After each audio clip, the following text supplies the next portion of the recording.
Harden with the dribble. Harden guarded by Smart. He's got the ball off his left hand in the lane on Smart. Hangs in traffic. Puts it up and in. 8 to shoot. Brown on a drive. Brown held up by Tobias. Back out to Smart. Ball fake. Dribble move into the lane. And now back out to Tatum. 2 to shoot. Brogdon with it. Brogdon will he get up? No! He throws it to Maxey. And don't call it. And Maxey gets a layup. 15 seconds to go. Horford has him out top. James with a dribble. Harden one-on-one. 9 seconds on the shot clock. Harden for 3. Shot up. It's good. Harden made a triple. The Sixers go up by 2. 8 seconds to go. Smart at midcourt. The Sixers let him shoot a 3. It's up. It's no good. And the Sixers have won game 1. Paul Reed with 4 free throws down the stretch. And the Sixers win 119-115. How about that?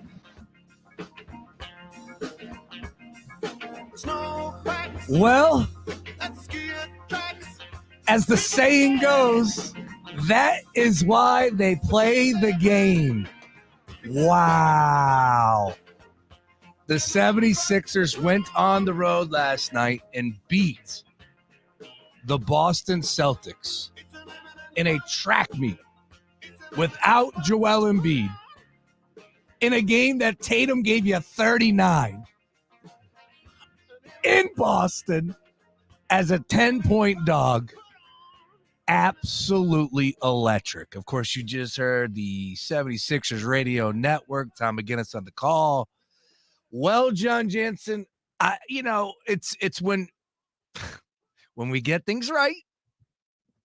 Look at me. When you get things wrong, I feel like I didn't get anything wrong. I feel like people don't care, right? At the end of the day, they don't care. Like, hey, Brace, we get it. You were on a perfect example. Sean Bernard put out a video yesterday from the show where I was giving you my general emotion right at the top of the show about just the win is no longer in the sails because of the Joel Embiid nonsense that we're going through year after year after year. And I said I love JoJo. I love him. I love this team. I want to see them win, but we're going to battle where only the best teams remain, and we don't have our guy. And oh, by the way, this team has owned us. This team has owned us this year. This team has owned us with Joel Embiid in the lineup.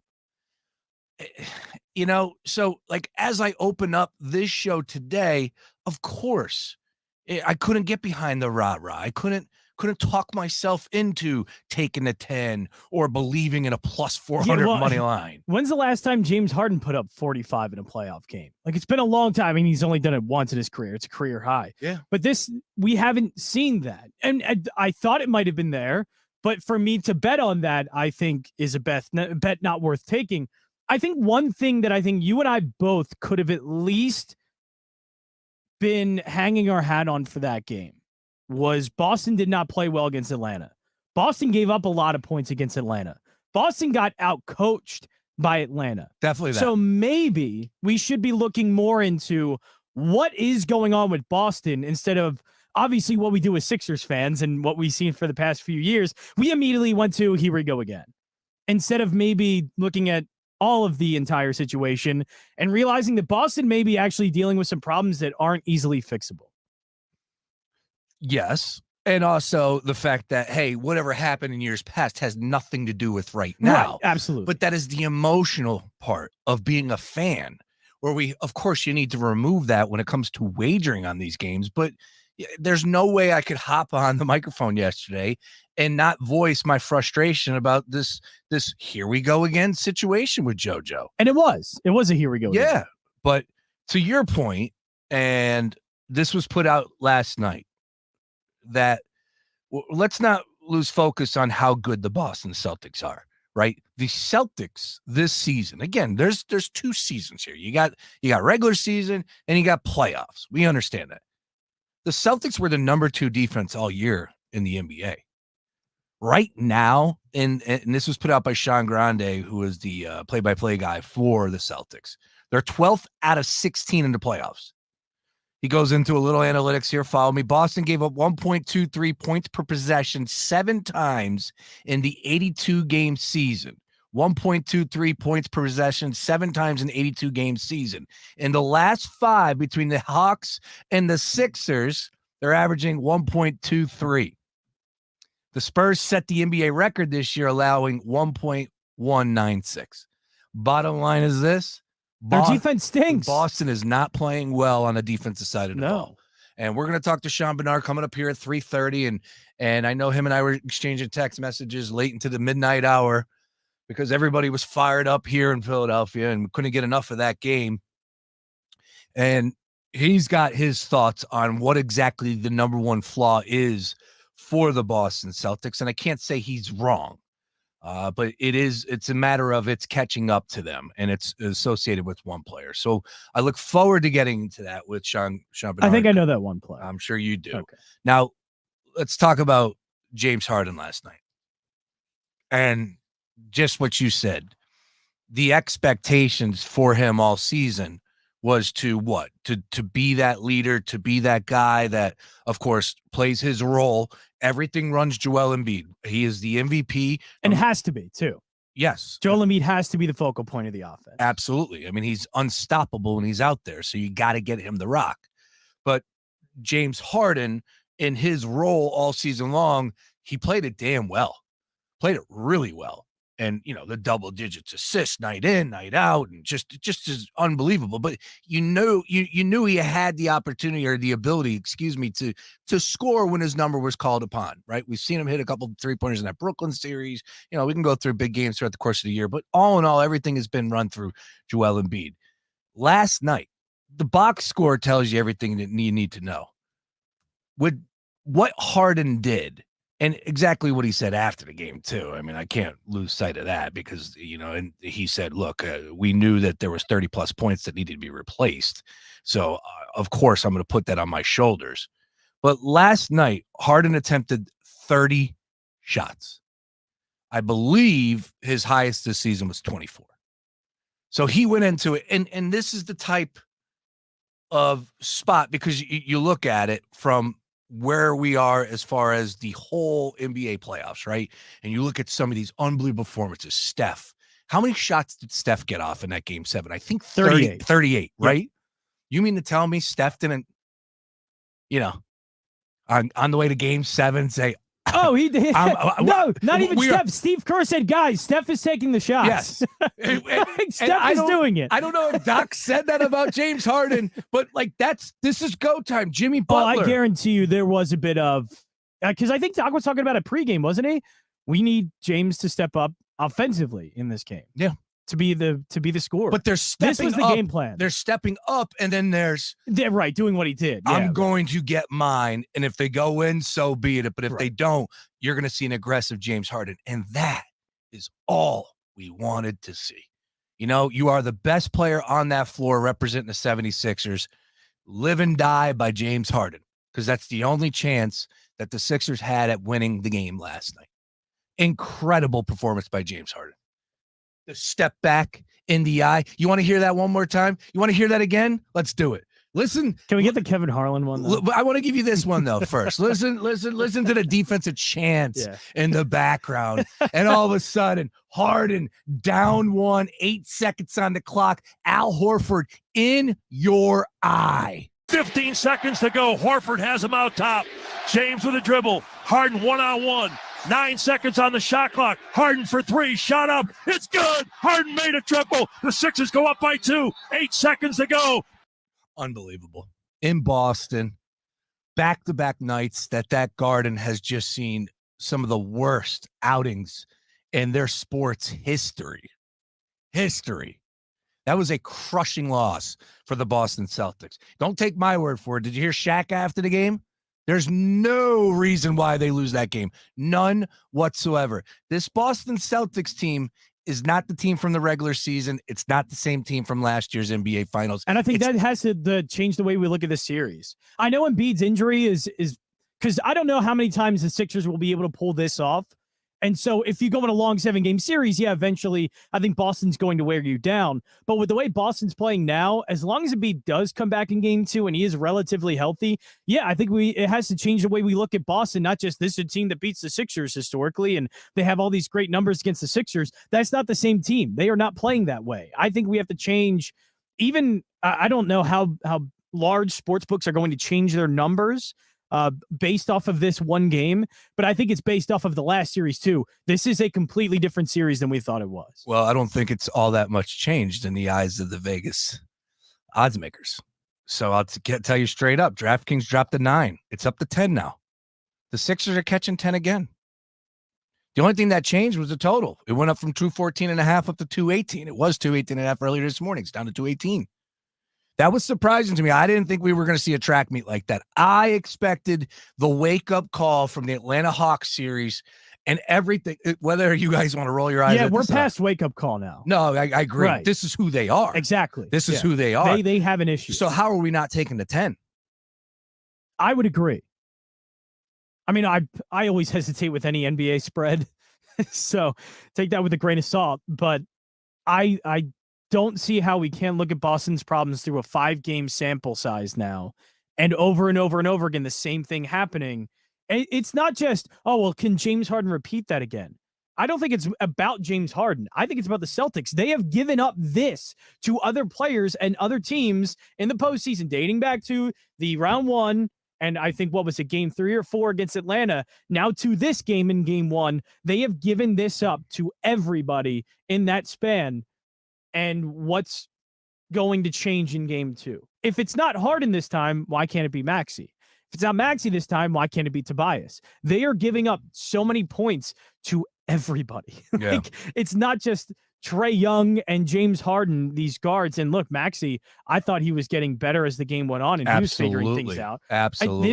This is more than just, can James Harden repeat what he did? It's, can the Boston ever fix the issues that they've had in the past 5 games? Also, I think that needs to be the question more than anything. Also, I know that, I think it was Jaylen Brown, wasn't Tatum. Jaylen Brown said, they played a great game, we played a mediocre game. Hey, Jaylen, they get the sheets, they get the scoreboard or the box score sheets to every locker. Yeah, usually. So I will. Speaking of that, I don't think he meant that in a too condescending way. Usually that's meant in a very condescending way. No. I didn't take it as such. Because sometimes it is. Sometimes it'll be like, oh, we just played really bad and they were good. But he's wrong because they played an incredible game. They shot 94% from the free throw line, 17 of 18. They shot 38% from downtown, 10 of 26. They shot 59% from the floor. They did not miss in the first half. And they were only up by 3. So I can see from that, but defensively was a completely different story. They were mediocre. Yeah, nobody played defense last night. No, I know. I kept seeing that in the first half. Like, oh, Sixers defense and all these memes about how bad they were. I'm like, do we see this as like a 2-point game right now? Yeah. I think the other side's doing just as bad. And they were. Boston's defense was terrible. They were terrible. All night. They were terrible. That is not a championship caliber defense by no means. They were, and that's what they're season. based on, right? They're tough, this defensive-minded mentality. Absolutely. That's what's going through my mind. But at the same time, also, Tatum is a badass. And if the game comes down to the wire, Jason Tatum's going to take that final shot. And we've seen him make it time and time again. But he's also been struggling in fourth quarters from what I've seen, right? Isn't that a thing now in the 2 rounds that they've had? That Tatum in the fourth quarter has kind of disappeared. He disappeared last night. In the fourth quarter, he completely disappeared. Interesting. Yeah. Yeah. Well, I mean, when you break it down, it really did. And that's part on Missoula. And that's where that is a great point. My next take is let's get over to the coaching. And I know Gerald brought it up first. I think Sean Bernard had it in the 5 o'clock hour. You might have mentioned it earlier where you guys were talking about, look, Doc Rivers, we don't say this often, but there is no ifs, ands, buts about it. He is the better coach here. Yeah, I think so. And Doc controlled that game from the timeouts perspective, from the first tip to where it never got out of reach. And once they gained momentum, maybe a 4 or 6 point swing, timeout, let me control it. The rotation, getting hard in a breather, rolling with Paul Reed, and here comes Buster right now. I wonder what he wants to say. I wonder what he wants. You knew it was coming. Jeez. Clap your hands, everybody. So, when you guys saw the game going down, did you know that like what you were going to respond to me with today? Did you have like was it a sorry, or was it like a, hey man, you were right? It was more of just listening to you and just taking it. It was definitely more of a right. You're right. Yeah, you're definitely right. Yeah. I just open up going, I give it up to anybody that took the 10. And if you went with the money line, God bless. I know you did. I cleaned up. You cleaned up nice. Yeah, I was doing the Ultimate Warrior. It was good. Buster from Q102, program director, rolling up in here. Of course, new Bex and program Buster, director 3 to 6. of The Gambler. Yeah, exactly. Going to take over this show. So, Buster, yeah, look, there were a lot of people that were on my timeline flashing the green check marks, and you never thought twice about it. Was it just the rah-rah feel? Was it anything else going through your mind? They didn't have Joel Embiid, Buster. Yeah, I know. But How? Listen, I thought about that. I thought about the fact that they hadn't beaten the Celtics in the playoffs since 1982. I thought about the game 1, round 2 hasn't won. When's the since last time they won a 86. game 1 against the Celtics? I thought about all crazy. of those. But, I thought that was the magic in the air. And let's go Harden. And I'm a believer. And by the way, game 2, when we're watching over at Bankroll, You're darn right. I'm saying we're rolling again, and not even so tight. We kind of came from behind. It was a struggle in this one. I want to see a blowout. I want to see Mac McClung make an appearance, guys. That's what I want to see happen. I'm out. I'll see you at Bankroll. Now we're going too far. Now, Game 2 tomorrow night at Bankroll. Let's go. Let me bring the camera. No, that's really feeling. That's James Harden feeling it. That was good. That was good. Yeah, that was step back. Yeah. Final seconds in your eye. What a performance. Now, just real quick on Doc Rivers, he deserves so much credit because he controlled that game. He was the better coach out on the floor. And as far as Boston is concerned, I know they gave Mazzulla they took the interim tag. I believe they gave him an extension. You have to be second guessing that right now.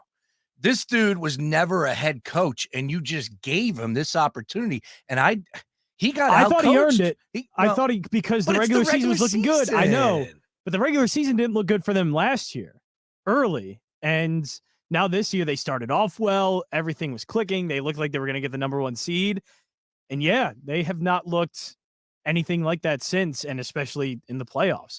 And he's getting clearly outcoached. Oh, every single series. Yes, he is. From the fact that Rivers had Doc had I called him Rivers. How about that? Doc had the what they were going to do as far as the switching was concerned. Well, they had a game plan of who they wanted to attack. They went to the defensive side as far as to zone. There were so many different things that Doc pulled out yesterday that made me step back and go, all right, Doc, I see it. And what's still present, this is his moment. He needs to do this because he's the better coach. What's still present to me, though, is he does sometimes have some lineup issues. Like, I felt like Harden was out for a little bit too long. I think what was at the beginning of the fourth quarter? It was like late third, beginning of the fourth quarter. So I feel like rotation issues are still present. I thought they were in the first series. But in terms of game planning, attack, how they want to plan for games and what they want to do, Doc has been fantastic. Yes. And that game was, I think, a big example of that. They knew exactly how they wanted to play Boston in that game and executed it perfectly. Yeah. What a game it was. And result, Sixers take game 1 on the road in Boston. Everybody up in Boston is concerned right now, and they should be, because as we have said multiple times so far to start this show here, it's not the same team from the regular season. James Harden after the game, here's what he had to say. We didn't come in the game expecting to lose. You know what I mean? Like, we are here to win. And even after this game, I told guys, don't get too happy. Like, we even kill. You know what I mean? Like, we're coming here to get game 2 as well. And so that's the mindset that we have as a unit. Whether Joe comes back or not, we'll be ready to go. Obviously, he's huge. I mean, he's everything for this team. But, you know, we got to, whoever's on the floor, let's go win the game. And that's what we did tonight.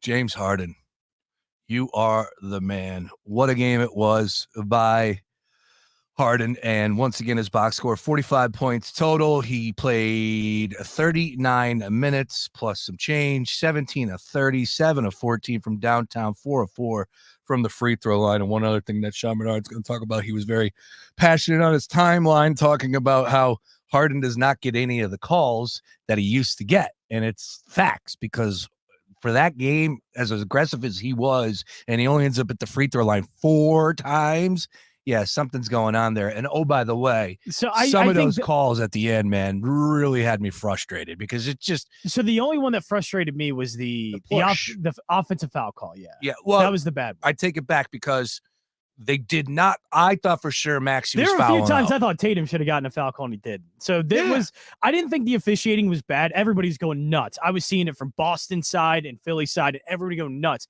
I didn't think it was bad. The only one that I had a big problem with was the offensive foul call. Yeah, it was on ridiculous. Harden. I thought that was bad. First of all, they don't call offensive foul calls hardly anymore. And obviously, when you see the replay, I think Horford, whoever it was already in the air, and it was a bad call. I thought they're going to do it again when they were about to call a charge on Maxey, and they immediately saw it and said, "Okay, he's moving." Yeah. Well, so I didn't think officiating was that bad, because as I saw, so I kept seeing on the timeline too. And after the first half, they're like, Sixers don't have a free throw shot. I was like, man, they really don't? It's absurd. I was like, that's crazy. But then I saw Boston had 2.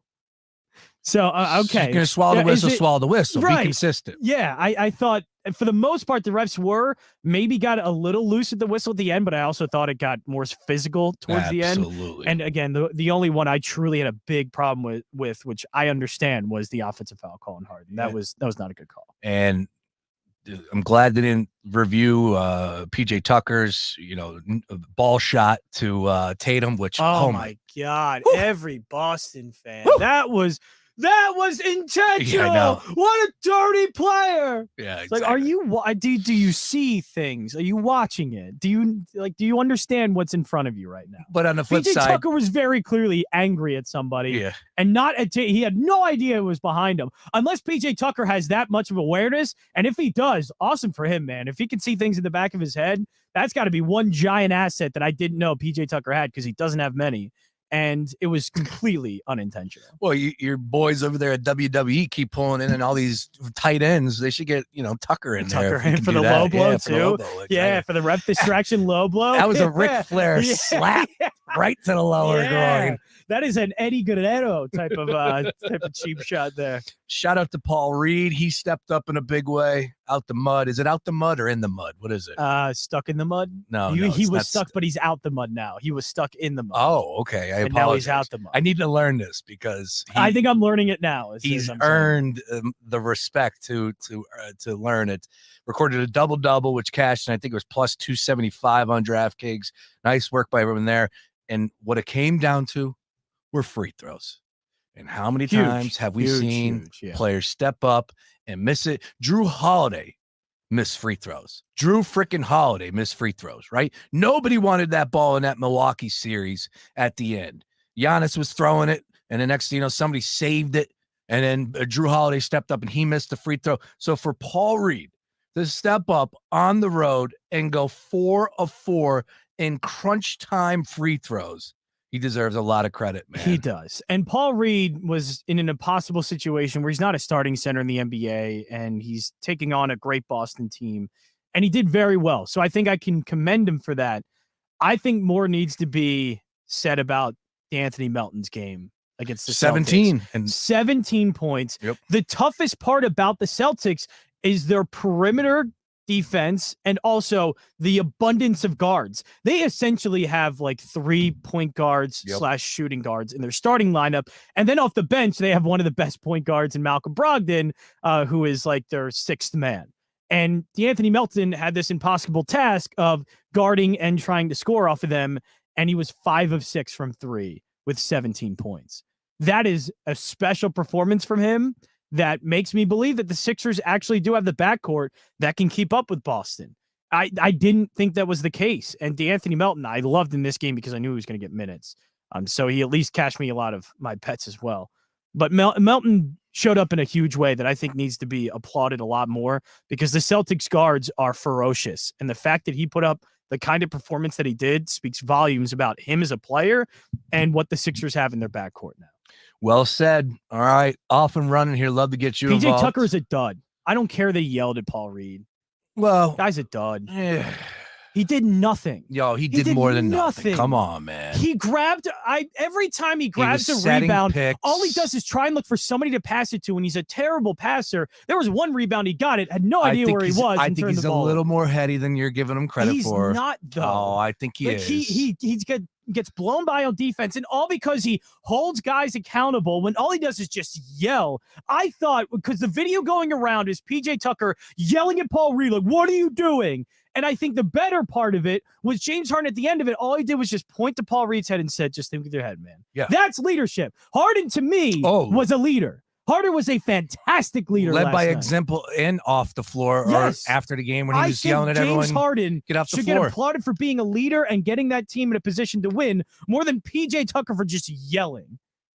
The guy did nothing in that game. I think he did more than nothing. Come on. But I'm not going to fight with you He set over some this. screens. He set some screens. He's That's right. more heady. Paul Reed set the best screens I've ever seen in NBA history. Good for him. Dude was all over the floor. He's aggressive. He brings this sort of toughness to the team. Is he worth the contract? Hell no.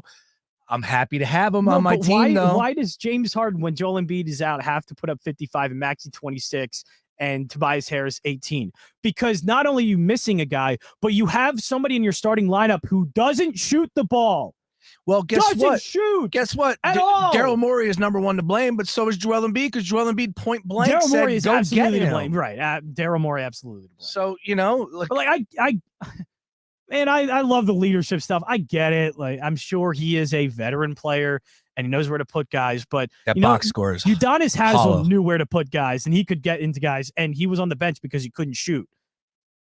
PJ Tucker, man, that's what NBA lineup can usually survive one guy in their starting lineup putting up 0 points. That's gonna sting even more for Celtics fans. 36 I know, minutes, 0 points. Zero. Didn't even take a shot. Didn't even try it.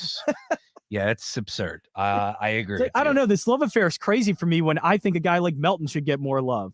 I think Paul Reed should get more love, and Paul Reed gets plenty. Tobias Harris, I thought he started off poorly. Tobias Harris had some ugly shots in the beginning, and he ended up doing very well in the second half. I thought Tobias was great. I could do without Niang. I could do without Tucker. Niang. Oh, there's a lot. Niang's even worse. Hey, good news. Oh, Dylan Brooks will be available next year. So, Stop all right, we can go get him. Not kid. All right, here's what we got, though. Jam-packed show. Sean Bernard on the other Tucker, side. but he doesn't shut his mouth. No, thank you. Hey, they won. All right, that's all that matters. So we got Sean Bernard coming up. Got a pretty big Philadelphia Union game coming up here tonight. Huge. Even though I'm very nervous about it. Yeah, this is not looking good. Anyways, well, you never know. They're out in LA and they're going to get the best of the best, although they are missing some big players. So we'll talk about that with Joe Tanzi. Of course, LAFC is no joke. So Tanzi will join us at 4:30. We'll get the latest on all things Union and NBA with Joe. I know he had some plays out there last night, so he's paying attention. Definitely talk some association with Joe Tanzi at 4:30. And at 5 o'clock in his normal spot, we got Jared Smith from Fox Sports Radio, live from Las Vegas. We got Major League Baseball. We got 2 NBA playoff games to discuss. We got the Kentucky Derby going up on Saturday. And we haven't even talked anything NFL, really. We got into it from the Eagles' perspective yesterday, but we have not talked about any of these quarterbacks. That was a big game yesterday. Yes, it was. I can't wait to talk about the top 5 picks. Anthony Richardson to the Colts. I want to talk about the Texans a little bit. We got win totals that we could really hone in on a little bit more. I haven't looked at win totals since the draft, so I'm down to do that. We got a lot going on. We're going to get to it all. Sean Bernard on the other side. Daily Tick and John Jansen. Sean Brace back up to this. Fox Sports Radio, The Gambler. Now, total traffic for Philadelphia. We jet up on the Schuylkill westbound University to Girard and Boulevard to Belmont. Eastbound slow for the curve to Belmont and Girard to South. 95 northbound, Steppenville Vine Expressway up to Bridge. Watch for a crash in Phoenixville, Valley Forge Road at Paulings Road. All right, to tell a total traffic. This report is sponsored by KFC. Everybody's going to want KFC's new Kentucky Fried Chicken Nuggets. Each hand-breaded nugget is made with 100% white meat and their famous original recipe. You've never had nuggets like these. That's finger-licking good. Jake from State Farm here to answer your what ifs. What if I need a policy, but I just can't choose? An agent can help you choose. At State Farm, we're there for your what ifs. Like a good neighbor, State Farm is there. Call or go to statefarm.com for a quote today. Stay tuned to Fox PHL The Gambler for the latest CEOs you should know. My name is Roy Lightstein. I'm the CEO and president of Legacy Treatment Services. Every day in business is a big day. Comcast Business, powering possibilities. The IRS is the most powerful collection agency on earth. And if you owe back taxes, the news isn't good. The IRS is raising the interest rate it charges on unpaid taxes, and further rate hikes are expected. Most people don't know it, but the IRS adds interest charges to your tax debts daily. So if you owe the IRS today, you'll owe even more tomorrow. And it doesn't stop until you get right with the IRS. The good news is getting right can start with one phone call to Optima Tax Relief, America's #1 tax relief firm. Optima's tax professionals specialize in the Fresh Start Initiative, a powerful IRS program that can save you thousands if you qualify. In fact, the experts at Optima have resolved over $1 billion in tax debt for their clients. Call now for a free consultation. Call 800-354-2840. 800-354-2840. 800-354-2840. Optima Tax Relief. Some restrictions apply. For complete details, please visit OptimaTaxRelief.com. I'm Martin Hoke, the inventor of Navage Nasal Care, and I love Navage. I've told you about how your nose is the body's air filter, that Navage's powered suction will help flush out allergens, viruses, mucus, and germs, and that Navage will help you breathe better. But what do other people say about Navage? Like Tara, quote, "My doctor wanted me to do saline rinses for my allergies, but I've never been able to successfully use a neti pot. Navage uses suction power, so it's foolproof. There are nights when I'll have particularly bothersome allergies. I'll bust it out, and the results are immediate. It's such a relief. It's become a lifesaver," unquote. She's one of over 100,000 online reviews praising Navage, the all-natural solution trusted by over 3 million people to help you breathe better, sleep deeper, snore less, and stay healthier without drugs. Navage is available at Walmart, CVS, Walgreens, Target, Rite Aid, and online. Navage, N-A-V-A-G-E, clean nose, healthy life. At Progressive, we know how much you love your recreational vehicles, so we decided to record this commercial in an RV. With a family on vacation. Mom, who are these people? Oh, that's Flo and Jamie. They're recording a commercial, sweetie. Don't they do that in the studio? Oh, normally. No. But we wanted to feature a family who bundled their home and RV and saved with Progressive. Yeah, it looks like you're all out of chips.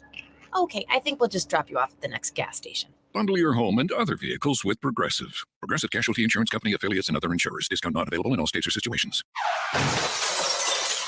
Hey, man, you all right? Need me to call 911? No. Call Top Dog Law. Get top dollar for your accident at topdoglaw.com. Once again, that's topdoglaw.com.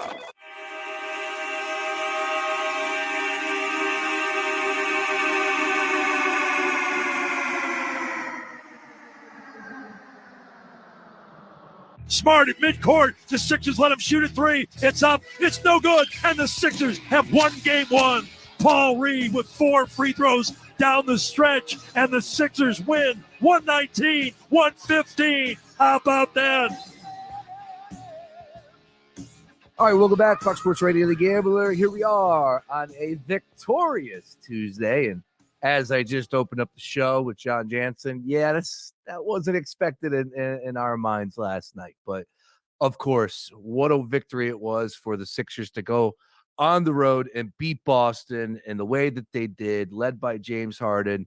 And a couple other thoughts on that game. We're going to get into it right now. And, of course, hit on tonight's card as well with our Sixers insider and all things go-to for the association. Of course, I'm talking about Sean Bernard. And Sean joined us yesterday and tried to, bring some hope to the table. And I think he did a good job with that, mainly speaking about the flaws that the Boston Celtics have.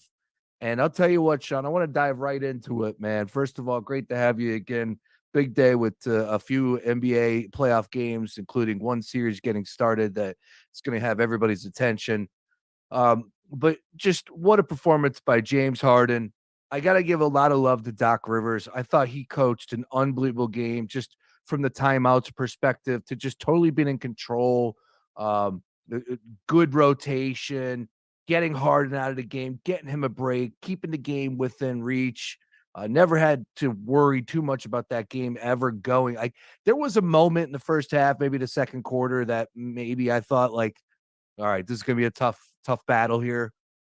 Maybe they might pull away, but ultimately I felt like the Sixers were playing really well. And the third factor for me was no defense by the Celtics. And, I'm throwing a bunch at you right now, but I got this tweet here from the play-by-play announcer for the Boston Celtics. I believe his name is Sean Grande. He's the voice of the Boston Celtics. And this tells you everything you need to know about the Celtics right now. This might not even be into your what your thought process was yesterday, or the few times that we've talked about the flaws that the Celtics are possessing, but defensively, they are shot right now. Celtics were the NBA's number 2 defense all season. They're 12th out of 16 in the playoffs. Boston gave up 1.23 points per possession 7 times in the 82-game season.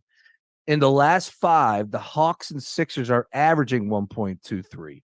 The Spurs set the NBA record this year, allowing 1.196. Boston is playing terrible defense. So I know I threw a lot at you there, so please, the floor is yours, but I'd love to hear your thoughts on what the heck is going on with Boston's defense. Yeah, I mean, first off, I did my best to kind of build up the intention and give some hope yesterday, but I think I even undersold it, and I can't believe that I'm coming here on after a victory, seeing the way that game went. And yeah, you nailed it with the Boston defense being the issue. And early on in that game, there was neither team playing defense. It was an absolute track meet back and forth up that floor, and there was a part of me that was concerned. I was like, can the Sixers keep at this rate? Are they going to burn out? But you know what? They hung out there, and the biggest thing that jumps off the page in the defensive issues for the Celtics is that pick and roll defense. Al Horford finally looks old in year 300 of his NBA career. He finally looks like he's aging, and we're seeing him struggle with that. We saw James Harden hit the game winner in his face to just right so many sins of the Sixers past, which was nice to see there. But he struggles on that. Trae Young absolutely killed him in that in round 1, and I was thrilled to see Doc Rivers had noticed that as well, and it was a clear point of emphasis. Whether it was hitting B-ball Paul on the roll, setting him up for those kind of looks, we saw him knock down 4 clutch time free throws at the end, which should not go unnoticed in this whole process.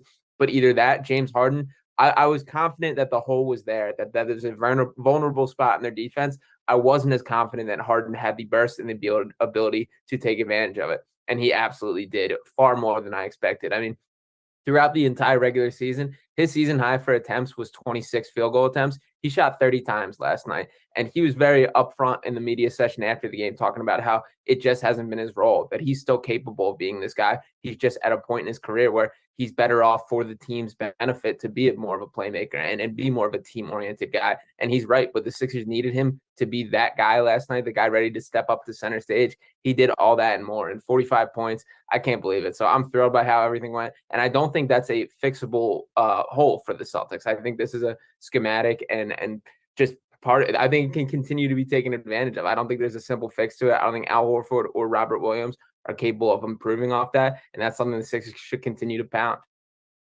And what? So with the regular season was the regular season, playoffs are the playoffs. Is that the big takeaway here when it comes to that defense? Like, why were they so good during the regular season to be the number 2 overall defensive team? And we know it. We've known it all over the years, and just how good they are with the guard play on the defensive side of the ball. Of course, with the Jaylen Brown, the Tatum, and the Smart. And I want to give credit. Look, I don't know what the hell happened yesterday. Like, Tatum balled, like you pointed out with the track meet. I mean, he had 39 points. Not like he had a bad game. Smart finished with 12. I don't really have too much expecting there. Brown finished with 23, 8 of 10. Some of these guys played decent games, but what is going on the defensive side of the ball? Why were they so good during the regular season? I think the biggest thing is bodies breaking down. It's a long season. We see that. And Al Horford is the number one that pops to mind to me. And we're seeing just him not have that lateral quickness. He's 36 years old now. It feels like he's even older than that. And like that was what, once again, it jumped out to me in the Hawks series. That was clearly a point of emphasis for them of getting Trae Young with that matchup. The Sixers did the exact same thing. And as you mentioned, Doc Rivers coached a hell of a game. The way they pulling the strings, the switches in and out of zones, the willingness to attack, to give Harden the space to isolate and make sure of that. They played a lot of the 5 out as I expected, and still gave B-Ball Paul his run to get the job done. So I was thrilled by that. And I guess why it's different is, I mean, Horford, it just looks like he doesn't have it. And this is so great to see based on how the Sixers have been. And he looks like he did when he played for the Sixers, is that he's a step slow. He doesn't have that motivation. And Robert Williams, who I'm a huge fan of, and I think he's incredibly elite as a rim protector, he's also a guy who isn't great guarding in space. And what the Celtics defensive mindset has been all season and the past few seasons is this switchable ability where each guy, they're never going to be guys fighting over screens. They're just going to hand them off to the next guy. And the mindset is that each guy is capable of winning those one-on-one matchups. But if there's one hole in it, that's going to continue to be hammered. That's what the playoffs turn into, is every weakness is more maximized and ready to take advantage of. The Sixers are going to keep hammering that. And like I said, I just don't think there's a simple fix to it. It's a personnel difference. We'll see if they try some new things, if they bench Horford a little more, if they go a little more small ball, which I also think plays into the Sixers' favor. So I like where the cards are falling right now. Me too. Yeah, it's music to my ears coming out of your mouth. Yeah, look, Horford averaged 30 minutes per game throughout the course of the season. It's what he got last night. So I think you're onto something there with just, hey, it's the long season that this is what it takes to win an NBA championship. And if you got one bit of weakness, as you said, they'll find it. And you got some of the best of the best. And of course, I mean, with Harden, let's just talk a little bit more about what we saw there yesterday. And I loved everything about the post game, where he was yelling at everybody, get back in the locker room. It's only one win. He's been there, done that. It's only one win. Get back in the locker room, including Joel Embiid. And I love JoJo, but I didn't like him being on the bench and in that mess. And, it's like, hey, man, come on, dude. You can't play. Don't get on the court breaking up fights. Let's go here. But, just Harden was just in total control the whole game, came out hot. And, maybe he heard the whispers that he was cooked or whatnot. But I think it goes to what you said, where, hey, look, all season, it was about getting everybody involved. He played his role. Everything ran through Joel. Joel wasn't out in the court, so we needed to see James Harden with that effort. So, and then he said it in the post game. If this is what's needed, I'm going to do it. I'm going to take those shots. If they fall, they fall. And they were falling for him. Now, the expectation for game 2, I'll hit it here. Should we go into it believing that the path to victory is Harden's got to get 30, 35 points? I think that comes to multiple angles for us, specifically where we're talking about the gambling side and, of course, winning a basketball game as Sixers fans. But should we expect James Harden to go for 30, 35 plus, or at least attempts with what you said, where the average, what he was all season, he was well above that in that game? Would you expect to see that in game 2? Yeah, I'm interested to see how this impacts the mindset and getting Joel Embiid back on the court, because on one hand, the goal was really to steal one in Boston. The Sixers have now done that. They won game 1. So there's a part of it that I think they could think like, let's make sure we get him healthy. We did the job by stealing 1. If we go back home 1-1, we're still pretty happy with that. But if he can play, you absolutely should play him. And if you can step on Boston's throat and win 2 in a row, that changes everything. And I don't want to say the series is over because it's a long series, but you put yourself in a great spot if you can go up 2-0 heading back to Philly. So if Joel can play, he absolutely can. That's something to keep in mind when we're looking at all these totals and averages, because that impacts James Harden more than anyone as far as stats. But if there is no Joel, which if you have to pin me down right now, I would think he probably doesn't play, considering that they did win game 1. They probably saved him for Philly, but that's more of a doctor conversation than anything else. But yeah, if it's James Harden run the show again, I think we see more of the same. I think he might get more involved as a passer. I think Boston's going to try and throw 2 at him a little more. They definitely challenged him last night, thinking that he wasn't capable of being a guy to lead a team, and Harden answered that call. I think Joe Mazzulla, who has been extremely slow to adjust, and that's been the case in the reputation for him all year, even dating back to the regular season. There were a ton of Celtics fans and Celtics reporters a little frustrated with some of his in-game decisions and stuff like that. So yeah, I talked about yesterday how Doc Rivers has the coaching edge in this series, and that was put on full display. So I do think there's some sort of adjustment that he doesn't want to look that stupid and getting beat the same way 2 games in a row. But Harden's going to be at the epicenter of everything the Sixers do this series, and he still got it. He answered that call, and even as much as he for sure has lost a little bit of a step or isn't quite the same guy, he's never been a guy super reliant on his athleticism or his crazy burst or anything like that. It's his craftiness, his smarts with the ball. And I would love to see him be able to get to the free throw line more because there was a ton of missed opportunities on that. That's also crazy to me is he's gone from a guy who was once the most generous whistle across the entire NBA and one of the best grifters to a guy who really can't get to the line when he is actually getting fouled now. So I would like a little bit of a swing back from the referee's perspective there too. Yeah, that's what happens when you put on a Philly uniform, right? Yeah, That's exactly what it comes to. Yeah, only 4 free throws attempted, and that was something that Missoula said. He's like, "Yeah, we're not putting him on the line, so we're happy with that." But all in all, there were some bad calls, and I felt like Harden was definitely not getting his fair share of the whistles, and then even in the one where he was it Horford that went up, right? And then he pushed him kind of with the ball as he was just going to the left, and he got called for the offensive foul. And then if they called Maxey for that offensive foul, I was going to lose my mind because Maxey was going to be, tossed out of the game with 6 fouls. That's just so tough. And I know that was a big point of emphasis for a lot of people out there. We've seen players getting hurt with the whole deal of taking the charge. And I don't want to get rid of the charge. I don't want to see the charge go, but man, like how difficult, and it's not like something this is new here, but Maxey was 3/4 of the way in the air from lifting off. Yeah. And Smart slid in, and Smart made a great defensive play. And I thought for sure they were going to give him the charge. I thought for sure Maxey was getting his 6th foul. Game on the road, Boston, the whistles, the way that they were going all game. I was nervous about that one, but they kept him in the game, and here we are. What a win! What a win! Rank it for me. You're a little younger than me, so I saw a great tweet yesterday where they put the Sixers. I'll try and pull it up real quick. The Sixers all-time scoring in playoff history, and AI was littered in that top 10 list. I think he had like 6 or 7 of them, and a few of them went through my mind, like that game against Toronto and when AI, that was a big one. Milwaukee, there was a couple big games that I just remember specifically about that run to the NBA Finals. I put that up there, but we haven't had something like this in a long time. That was a huge win. Just put on your fans cap for a second. And what is going through your mind after watching that victory last night?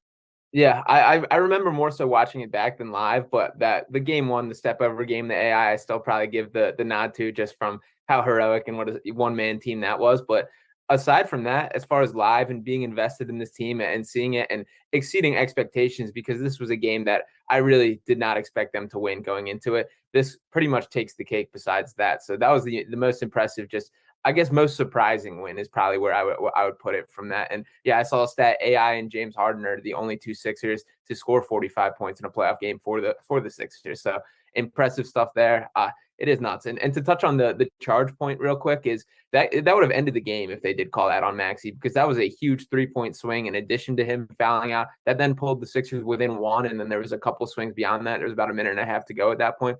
And the charge rule, I definitely think the NBA is going to make some sort of change to it this offseason. I do think it would be a bummer if they fully ban it, but the way it was designed is for when guys are just out of control, driving down the lane on the ground. Where it gets dangerous is similar to Maxey last night, and there's been more blatant examples of that of it than last night, is when these guys are taking off from far away from the line, attacking the rim and in the air where the guys slide underneath. That's where it gets dangerous. So I am curious what they do to adjust that. We saw them add the circle underneath the restricted area that they keep people out, but I do think there's going to be another adjustment at some point coming from that. Yeah, pulling up the tweet here. Harden matched his playoff career high with 45 points. And I forgot about this. I think I remember him going for 50 in back-to-back games against Toronto in that series. Like I said, I remember him going for 50 in Toronto. I remember AI going for a big number in that game against Milwaukee. Just as far as a win, though, Vince Carter, when he missed that shot, I thought for sure it was going down. I remember watching with my hands on my hands and knees, like, please miss, and he did. So, of course, it was a little younger those days, so that game sticks out a little bit more. But last night's performance was just simply magical, because that's a game that they lose. That's a game that they have no shot at winning, and it's a game that I, just was so frustrated with the Joel Embiid news that I really had no shot at getting hype or no shot at believing, and shame on me. But hey, man, that's why they play the game. right? And I know it's the cliche, but it's just the facts. It's just the truth. That's why they play the game. And those guys are professionals. And at the end of the day, you go play 48 minutes, you roll the ball out there, and the best team's going to win. And the Sixers were the best team last night. Yeah, Maxey was insane again.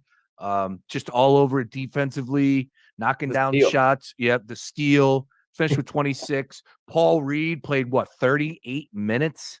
37 minutes, 22, knocked down those 4 free throws, as you pointed out, hits the double for everybody that cashed. I think that was like plus 290 on DraftKings. So because of those 3 free throws, he ends up with 10 points. He pulled down 13 boards. Just a huge day for Paul Reed. PJ Tucker, what's your takeaway from PJ Tucker as far as, look, he was all over the floor, he's yelling at our own players. Yeah. I love PJ Tucker, but what's your thoughts on that box score? He's a junkyard dog, and he's important to this team. As much as people are going to get frustrated over the 0 shot attempts again last night, and he's everywhere. You see him out there. He set the screen to get that switch on the Horford in that final possession. Who Harden absolutely cooked Horford throughout that game, as we've kind of mentioned throughout this. But there's a very cool clip going around of Tucker really getting into Paul Reed's grill on the bench during that final timeout. And Doc Rivers even saying after the game, it was a little excessive and whatever, but Paul Reed responded and he answered when it happened. And that's where PJ Tucker is here. There's a different mentality on the Sixers team than I've seen throughout my lifetime, and definitely throughout the Joel Embiid era, where they're not rolling over to anybody. We've seen some character wins throughout this regular season, and that's translating right to playoffs. And like it or not, a lot of that can be attributed to PJ Tucker. This guy is a winner. He is a championship. He is a champion. He's done it before, and he knows what it takes. So that's rubbing off on everybody. He's also not afraid to let anybody know about it, get in guys' faces, and that's needed on this team, for a team where the stars like Joel Embiid and like James Harden, as great as they are, as talented as they are, they're not as much they're more of lead by examples and getting guys' faces type of players. So they need a PJ Tucker on the team, and it's rubbing off. So I'm happy to have him on the team. For sure, I would like a little more box score stuff, but I'll take it, and they're doing whatever it takes to win. So shout out PJ Tucker for keeping the mentality, and I do think he played a big role in Paul Reed stepping up when it mattered yesterday. Game 2 tomorrow night, 8 p.m. And we will be live at Bankroll again. Viewing party going down on our YouTube page at Fox Sports The Gambler. Of course, Sean will be there. We'll be rocking out. It's going to be a great crew again, and looking forward to it. But, hopefully, as I'm looking at DraftKings right now, 9-point spread, 218.5. So we got a couple points ticked up on the total, which was surprising to me. I mean, as far as yesterday, I just thought we were going to see a little bit more defense played. Was not the case. It was just a straight up track meet. So it went well above the total of 214.5. And of course, as we talked about with the money line and the 10-point spread, everything was Sixers, including the halftime line too, as well. Boston only got the first quarter. So credit to anyone that did take the 76ers yesterday. God bless you. 9-point spread, though, tomorrow night. We'll wait for the Joel Embiid news, see what happens there. Tonight, Sean, back over to DraftKings Sportsbook. Let's switch gears and get on over to the Miami Heat and the New York Knicks. 6-point spread, 208. What are you hearing about Jimmy Butler? Your thoughts on the game this evening at the Garden? Yeah, he went through shoot around. Sounded like he was moving well. I didn't hear any or see any video of it, but I did see a couple of reports that he was moving around well. I saw him post a picture or a video on his Instagram of him walking around. So all indications are that he's going to play, and it's clear that he wants to play. This is another one of those. It's not really a question of if, but at what level he can play at. But I've doubted Jimmy Butler too many times to not believe at this point. I still do think the Knicks find a way to win tonight and give them the edge in the game. I think this goes 1-1 heading into game 3. But Jimmy Butler, I do expect to get out there, and you can't doubt him. So I'm sure there will be more updates closer to the game, but I expect him to be out there, even if he is supposed to be a game time decision. All right. And then we will talk a little bit more here about the Lakers. So we'll switch gears from the Miami Heat and the Knicks. Let's get on over to the Lakers and the Golden State Warriors. 4.5-point spread, 227. Everybody's making this game about LeBron and Steph Curry, but correct me if I'm wrong here. It's not really going to be LeBron versus Steph, right? Yeah, probably not. I would be surprised. Maybe for a couple moments during the game that happens. But yeah, I just don't think that's going to be the matchup. I am curious to see how these teams match up. I think the Kevon Looney versus Anthony Davis matchup is sneaky going to be one that plays a huge role in the series. Both these guys have been absolutely dominant on the glass throughout these playoffs. And definitely different skill sets. Anthony Davis has been doing his thing defensively. He's been the best defensive player in this playoffs so far. His shot blocking has been unreal, 4.3 per game throughout the playoffs, which is a nutty number there. So if AD can continue imposing himself, I do think that's going to give this Warriors team a little bit of trouble. But they also are just so fluent and have so many different ways to score. And Steph Curry has been that guy. So I do give the Warriors the edge in this matchup, specifically tonight for sure. I think they take game one, but this is going to be a fun one to watch. I think this is going to go pretty deep into the series, but I think the Warriors at home in front of the fans and after that game 7 performance are riding just as much momentum as you could possibly have right now. All right. Well, yeah, we'll be locked in on both of those games. Of course, the winner of the Boston Celtics and the Sixers series takes on the Knicks or the Heat for a chance to go to the NBA Finals. That's got to excite a lot of Sixers or Boston Celtics fans, with all due respect to the Miami Heat and the New York Knicks. And of course, the Lakers and Golden State Warriors. That is the series that has the star power and a lot of history there between Steph and LeBron. Looking forward to both of those games this evening. Sean, always a pleasure. Fantastic stuff, my friend. We'll continue to follow you at Sean_Bernard1. Looking forward to seeing you tomorrow night at Bankroll, my friend. Sixers, man, unbelievable. Can't wait to see what tomorrow has in store for us, but always a pleasure. Absolutely. And by the way, did you catch the Dylan Brooks news real quick? Unbelievable. Yeah. I don't think I've ever seen a player be kicked out the door in the way. Under no circumstances was the quote from Shams that he will be back. So quite the fall from grace from a guy for I really can't wrap my brain around it. I haven't seen that direct of a kick out ever. So shocking stuff there. I'm curious to see how his career goes from here. Yeah, watch. You'll end up with the Lakers and LeBron. Watch. Just something weird, putting some some roll out there, and who knows. But I was kind of surprised by that as far as what was out there as well. Yep.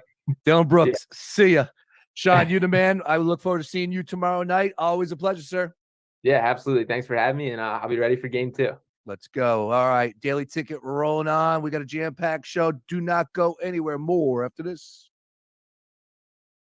By Comcast Business. Roy Lightstein, CEO and President of Legacy Treatment Services. Legacy Treatment Services' mission is to change the behavioral health and social service outcomes for people of all ages, from surviving to thrive. Legacy Treatment Services provides an array of more than 70 different programs and services to help individuals that have challenges with regard to mental health, addiction treatment, or perhaps that have an intellectual and developmental disability. Individuals in this field often have a calling. When I was growing up, I was the victim of abuse and neglect. I joined the Army and started my career in social services volunteering. I became very close with the young man that I was working with. Nonverbal, had a brain dysfunction. And so I had this sort of aha moment at that time that said, if I could help kids that maybe were struggling or had any challenges like I had, I wanted to commit my career towards helping that. The advice that I would give myself at age 15 is perspective.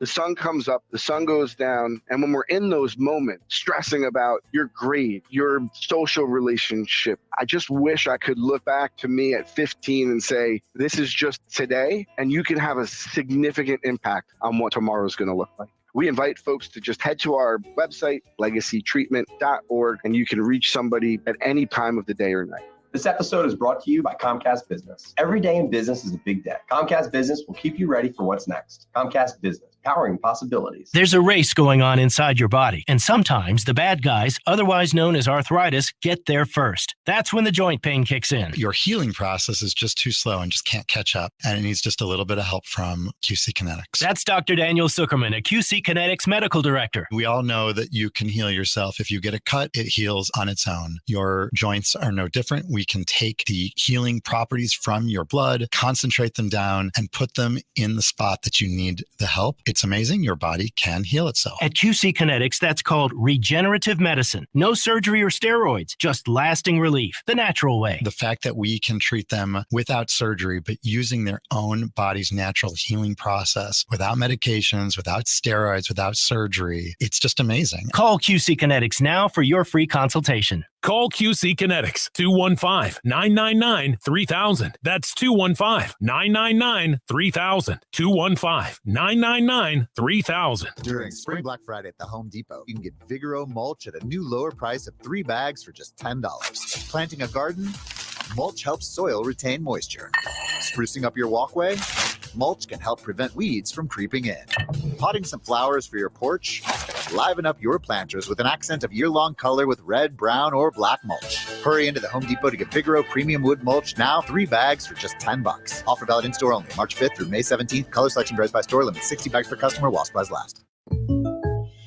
You don't need to get personal, like revealing orange juice commercials make you cry. To get the State Farm Personal Price Plan, just call or go to statefarm.com for a quote. Like a good neighbor, State Farm is there. Prices vary by state. Options selected by customer. Availability and eligibility may vary. In this week's Marketers Report, Patrizio Spagnoletto, Global Chief Marketing Officer Direct-to-Consumer for Warner Brothers Discovery, weighs in on building trust. Trust is a really hard thing to build and a really easy thing to destroy, and we have to be very respectful about that. Our partnership with iHeart has really helped us build that trust and that relationship with the on-air talent. As the #1 audio company, iHeartMedia gives marketers access to the audiences, trusted influencers, and data you need to grow. If you're a marketer, go to iHeartResults.com. DQ presents The Sound of Summer Calling. Hey, it's me, Summer. I know you're busy with Beach Days Little League games and all the other fun in the sun, but you gotta get to DQ ASAP Pronto right now. The new Summer Blizzard menu is here, and it brought 5 iconic summer flavors, like new peanut butter puppy chow and s'mores. Oh yeah, it's back. Oh, that's my other line. Everyone is pumped about this new DQ Summer Blizzard menu. I gotta go. See ya, DQ. Get it in the app. DQ. Happy tastes good. When someone gets hurt, we know who to call. But what about a mental health crisis? The 988 Suicide and Crisis Lifeline offers free, confidential support around the clock. Don't hesitate. Call 988. It's okay to not be okay. Remember, 988. This is Super Bowl champion Alfred Williams. Here's what's trending on the iHeart Sports Network. Presented by Mercedes-Benz. The Phil's Bryce Harper has defied all expectations after Tommy John surgery. He'll be the Phil's DH tonight against the Dodgers just 5+ months after the procedure. A spot in the CONCACAF Champions League final will be at stake tonight when the Union visit LAFC for the second leg of their semifinal showdown. And Super Bowl 57 is now the most watched U.S. TV broadcast in history, with Nielsen's updated data showing more than 115 million watched. I'm Scott Davidson. Intelligence runs in the family. Innovation runs in the family. Extraordinary runs in the family. The Mercedes-Benz range of SUVs. Every member is waiting to impress. Learn more at MBUSA.com. Fox Sports Radio, The Gambler. Now, total traffic for Philadelphia. We jet up the Vine Expressway westbound, purchase the Parkway to the Schuylkill. Eastbound tied up, Schuylkill to 95. 95 northbound, Go Vine Expressway up to Bridge. Southbound, Jan Coffin to Bridge. Westbound, Schuylkill, Jan University to Vine. And purchase the Boulevard to Belmont. All right, to tell total traffic. This report is sponsored by Taco Bell. OMG. Hot and crisp nacho fries are back at Taco Bell, but they won't be here forever. Yeah, hot and crisp fries covered in bold Mexican spices with a side of nacho cheese sauce are only here for a limited time at participating U.S. Taco Bell locations for a limited time only while supplies last. I'm Martin Hoke, the inventor of Navage Nasal Care, and I love Navage. I've told you about how your nose is the body's air filter, that Navage's powered suction will help flush out allergens, viruses, mucus, and germs, and that Navage will help you breathe better. But what do other people say about Navage? Like Haley, quote, Navage is the best thing I bought. I love it. My nose feels so clear now and I can breathe. I've been struggling with a stuffy nose for weeks. I bought Navage and it's amazing. Or this one.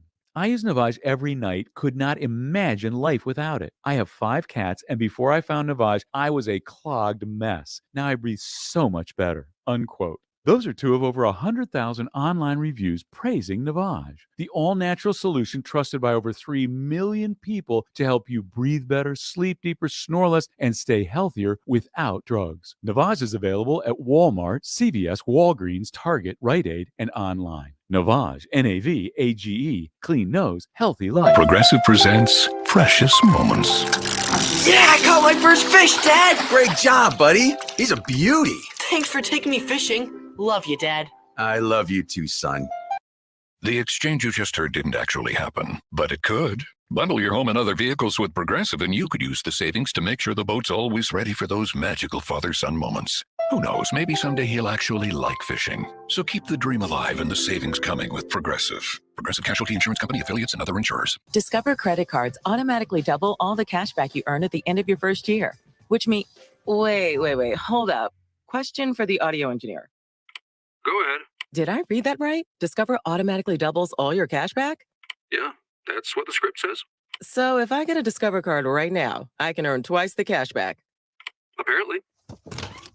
Wait! Unlimited first-year cash back match. Only from Discover. See terms and learn more at discover.com/match. Hey, did you know nacho fries are back at Taco Bell? But they're not going to hang around forever. So don't wait, or you might miss out on these hot, crisp fries covered in all those bold Mexican spices with delicious nacho cheese sauce. Or wait and just settle for flavorless fries. Regular, bland, spiceless, flavorless, flimsy, non-nacho fries. Just an absolute bummer of a fry. Nacho fries are back. Get them today, only at Taco Bell. At participating U.S. Taco Bell locations for a limited time only while supplies last. Contact local store for hours and participation which vary. For 136 years, the Boys and Girls Clubs of Philadelphia have served youth to reach their full potential as productive, caring, and responsible citizens by providing programs such as Kids Cafe, Literacy Initiative, and STEM Labs. On May 17th, join us as the stars have aligned to go for the gold by celebrating the Erickson family and Coach Dick Vermeil at our 11th annual Coaches Private Reserve Dinner. Call 215-735-8818 or visit bgcphila.org for more info. Your home for Villanova basketball is WDAS and WD273D, Fox Sports Radio Philadelphia. Oh my God! Now's your chance to win $1,000. Just enter this nationwide keyword on our website. Grand. That's grand. Enter now. You heard the man. Get over to foxphlgambler.com and enter the keyword for your chance to win $1,000. Once again, foxphlgambler.com.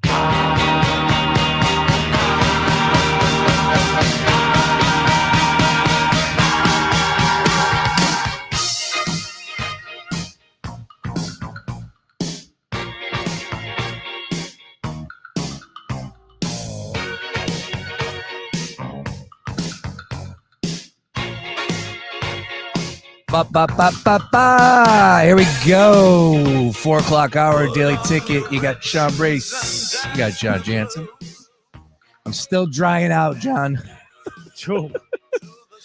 And it's not helping with this weather around here. I'll tell you that right now. Oh, it's brutal.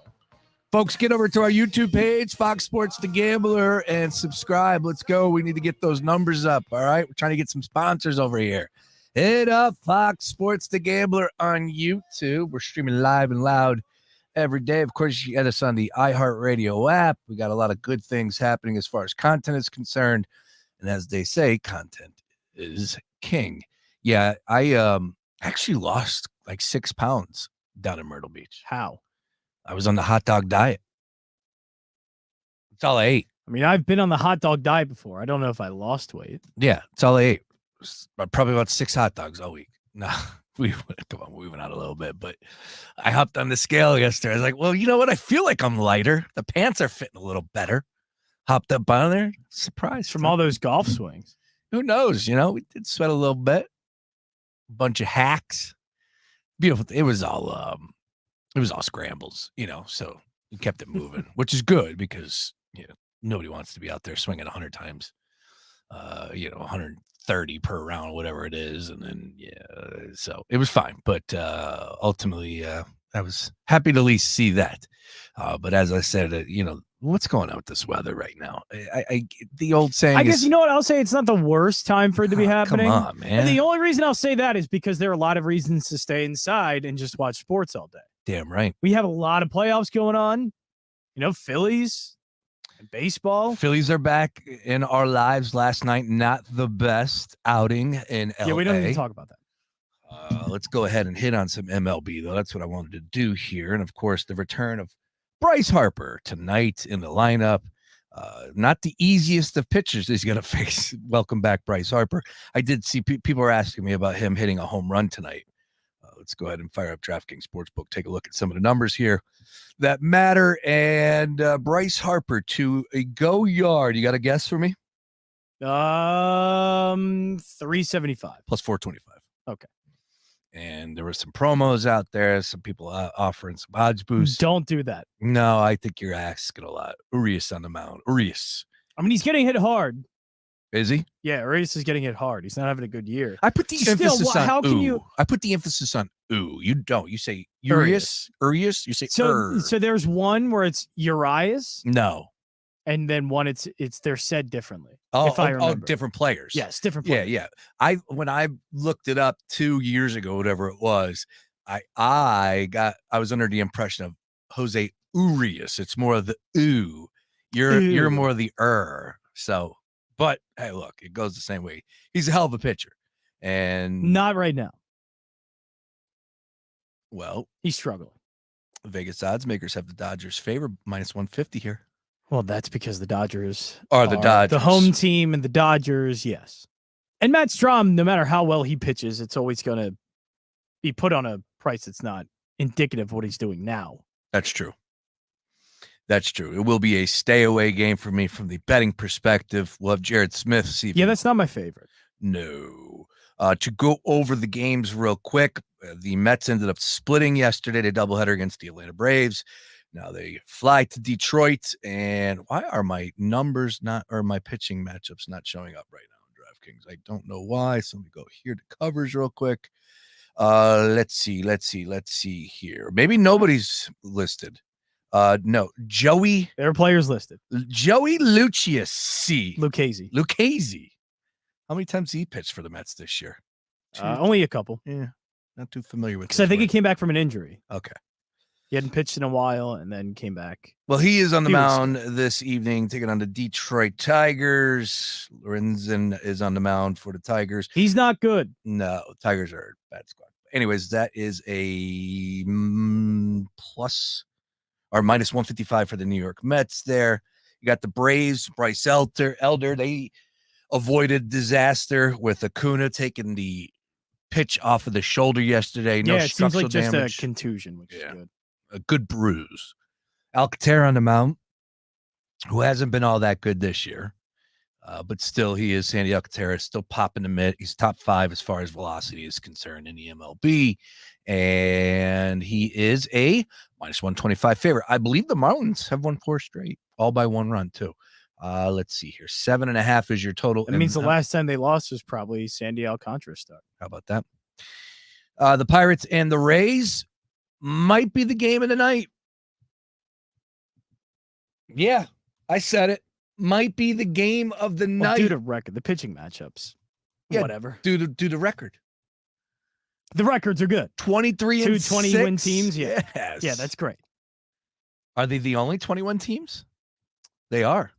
There's only 2 20-win teams in Major League Baseball. I think the Rays and the Pirates are both of them. That is a trivia question that if you went out to 20, nobody would get that right. 20 bars. If I went out to the streets of Philadelphia right now, None. right, and went into somebody, nobody would get I got that. news for you. If you went out to the streets of Pittsburgh and Tampa Bay. Come on. Well, Tampa Bay, yeah, you're right.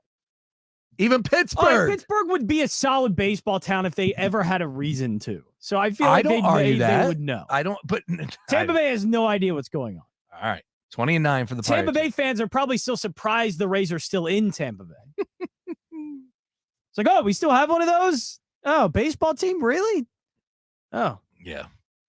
The Guardians and the Yankees. How about that game last night? You want to know the team that is close to also 20 wins? The Baltimore Orioles.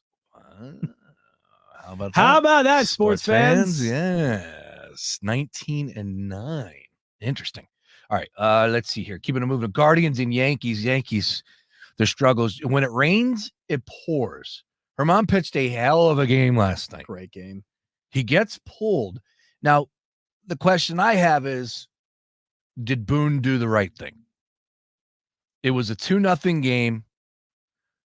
Of course, the pitch count is the most important thing. So if you can give me a number on that, that'd be great. He's probably close to triple digits. I think he was. All right. Then you got to pull him. You got to pull him. And if you can't trust your bullpen, what are you going to do? You're not going to get through a full season if you don't trust your bullpen. If you are angry at Boone, you're just angry at what baseball is today. There were plenty of people on my timeline that were calling it, though, that said. Now, Herman at 88, so he may have gone another, but how long would he have gone?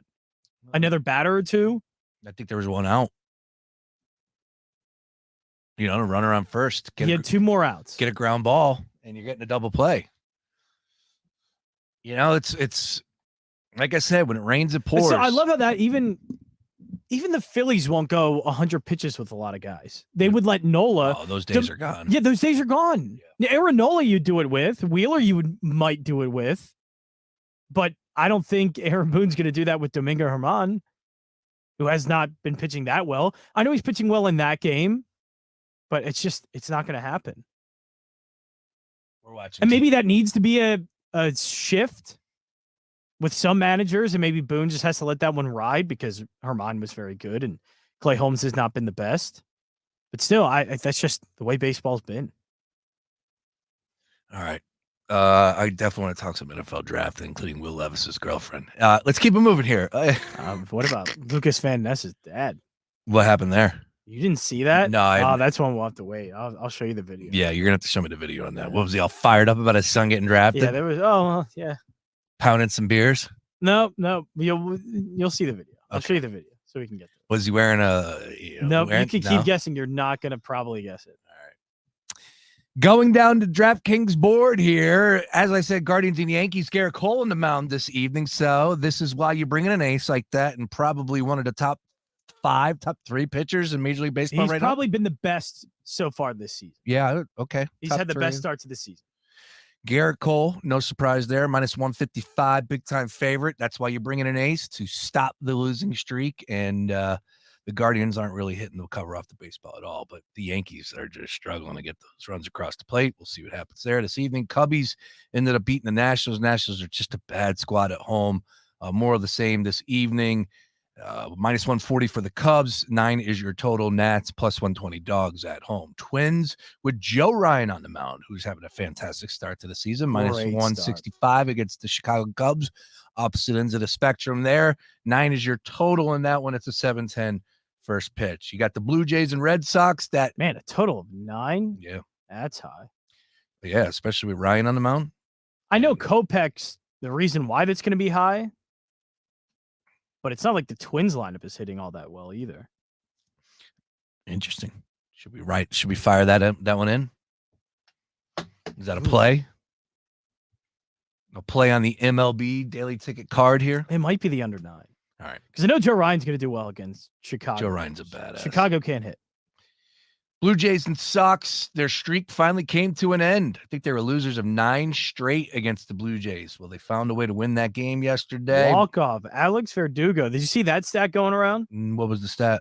Alex Verdugo has 7 career walk-offs. That is tied with Derek Jeter. Damn.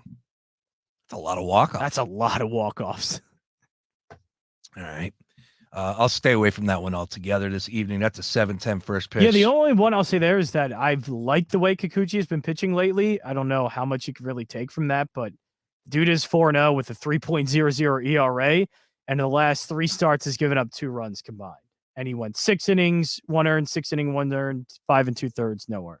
So he's found something. I don't know what he changed in his mechanics.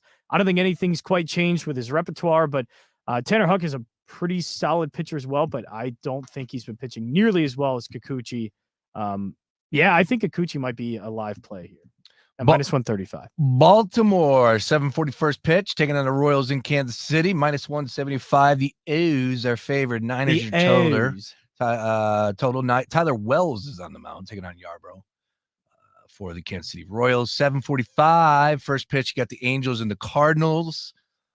Sandoval on the mound for the Angels. Matt's getting a start for the Cardinals, and the Cardinals are minus 1. Cardinals have been favorites. terrible. Yeah, they haven't been good this year. So what are they right now currently? They are minus 150 favorites in that game with Steven Matz on the mound. Minus 150? Yeah. Minus 150. Correct. Is Ohtani and Trout playing? I don't see why Like, not. why is that number?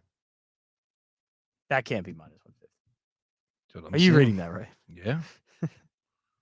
You did tell me that you're still feeling it from the weekend, so I want to The make sure. St. Louis Cardinals are the home team. They are on the bottom. They are minus 1. 0-3 with an ERA of 6. So we're taking the the Cardinals Angels. have lost 4 out of their last 5, and the Angels are still winning. It's probably telling you why that number is what it is, right? Probably, right? I mean, the Cardinals have been terrible. Motts isn't getting any better. I'm confused by that. There's got to be something going on. Sandoval, I think his last start was probably his worst, if I'm remembering correctly. I'd have to actually look that up real quick. No, 2 starts ago. because the Yankees, and I liked him in that game, and he got knocked around pretty bad. 4 innings pitched, 5 earned. But the next game, he goes up against Oakland. I know Oakland has their problems, but still 7 innings, 2 earned. He's only had 1 bad blow-up game, and it was against the Yankees on the road. And the Cardinals lineup and their pitching has not been anywhere close to what the Yankees were, even just a week or 2 ago. Well, Ohtani is playing, and I don't see anything listed as far as Mike Trout's concerned. So okay, so they're playing. These lineups got to be out here soon, right? It's 421. Very soon, yeah. They had I'm seeing it. Trout, no Ohtani in the lineup. Both of them? Trout is in the lineup. What about Ohtani? I do not see Ohtani. So they're giving him the day off? Trout is the DH. Huh. Ohtani hit the blast on Sunday. Still, Ohtani's going to change this because I think previously I'm seeing it at some on ESPN's website, and this is usually just like an early line. But St. Louis is minus 130 there. So this moved 20 points. Yeah. Just because Shohei Ohtani's not in the lineup. Absolutely wild. 8:05 first pitch. Diamondbacks. Do they know that St. Louis also has to score some runs? Well, I think there's probably something happening there. Definitely a game that could be something happening behind the scenes. I guess a little fishy. Yeah, I don't know. St. Louis's team ERA is 4.45 with a 1.45 whip, and Angels pitching has actually been really good. I don't get it. Diamondbacks of Rangers. Zach Gallen on the mound, a minus 150. Zach Gallen's been great. Favorite. You're damn right. He was my preseason. Was he my preseason NL Cy Young Award? I think he was. Wow. Yeah, it was him. Yeah, it was definitely Zach Gallen. I have a future on it. I'll have to look it up. I believe it. I'm 99% sure it was him. And I went with Shohei in the AL. Who would that other 1% be? I was trying to convince myself that because Alcantara was plus 300, right, to run it back. And I just assumed that he would have an explosive season again because of how amazing he is. But you want to see, because he actually started off poorly, and I bet against him the first game. I remember that of the season. I bet against him the first game. I actually bet against him the second game of the season, and he gave up 4 earned runs, but they still won. In the last 4 starts, he has gotten the decision, a win, in all 4 of those. But in all 4 of those games, their opponents combined for a total of 0 runs. For the game, not just Gallen. Gallen has gone about 6 to 7 innings in each of those games, but the entire game, those teams would finish with 0 runs. Right. That's an absurd stretch. Wow, okay. Well, he's behind. You know what? It's all coming back to me now because the Strider was definitely on my mind. Alcantara was the guy that I was trying to talk myself into. Just, because the sure bet. Zach Gallen right now is 3-1 behind Strider for NL Cy Young. It's Strider, Zach Gallen, Max Fried, and tonight's pitcher for the Dodgers, Urias. Wheeler is in there at 5 with the 20-1. Same thing with Alcantara there. Over in the American League, as far as Cy Young right now, Garrett Cole, plus 300. Shohei, plus 450. How about that? Where's Shohei for the MVP? I don't think he's been hitting. He's minus 105. He's still hitting well, actually. Minus 105. Trout plus 750. Rutschman 11-1. I got him at 25-1. He's he's my future for the AL MVP. And your boy Acuna Jr. is plus 300. Alonso 6-1. Pete Alonso, did he hit his 11th home run yesterday? 11. I can't remember the exact number, but he's hit a lot. Yeah, that's Pete Alonso's off to a great start. Yeah, he might be at 6-1. That might be worth the play because he is seeing the ball crystal clear. Dude, 11 home runs by May 1st. As long as Ronald Acuna doesn't have to go on the IL, Acuna's better. Yeah, but you know how we love the long ball. Great. Long ball. We do love the long ball, but we also take a look at other things now.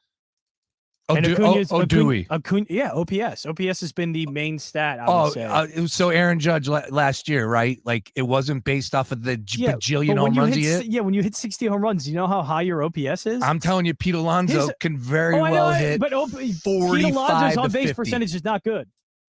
No one's going to care if he hits 50 bombs, though. Okay, but if Ronald Acuna has 30 to 40 bombs, which he's probably going to have, and his OPS is over 1,000, and it's much better than Pete Alonso's. Wait, how many home runs? Acuna can hit 30 to 40. What's he got right now? Acuna's hit 40 before. Jeez. I'm not doubting it, but what does he have right now? I would have to check. All right.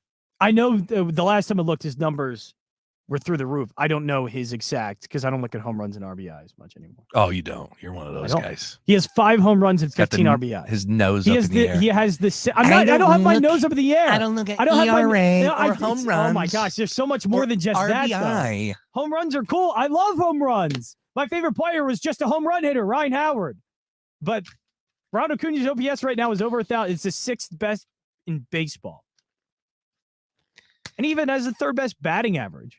Keeping it moving, the Giants and Astros going head to head. Ronald Acuña Jr. is definitely. I get it, but Pete Alonso's number 2. He's 6-1. I'm saying he's worth the play. It's not close right now to Acuña. He's got 11 bombs. That's great.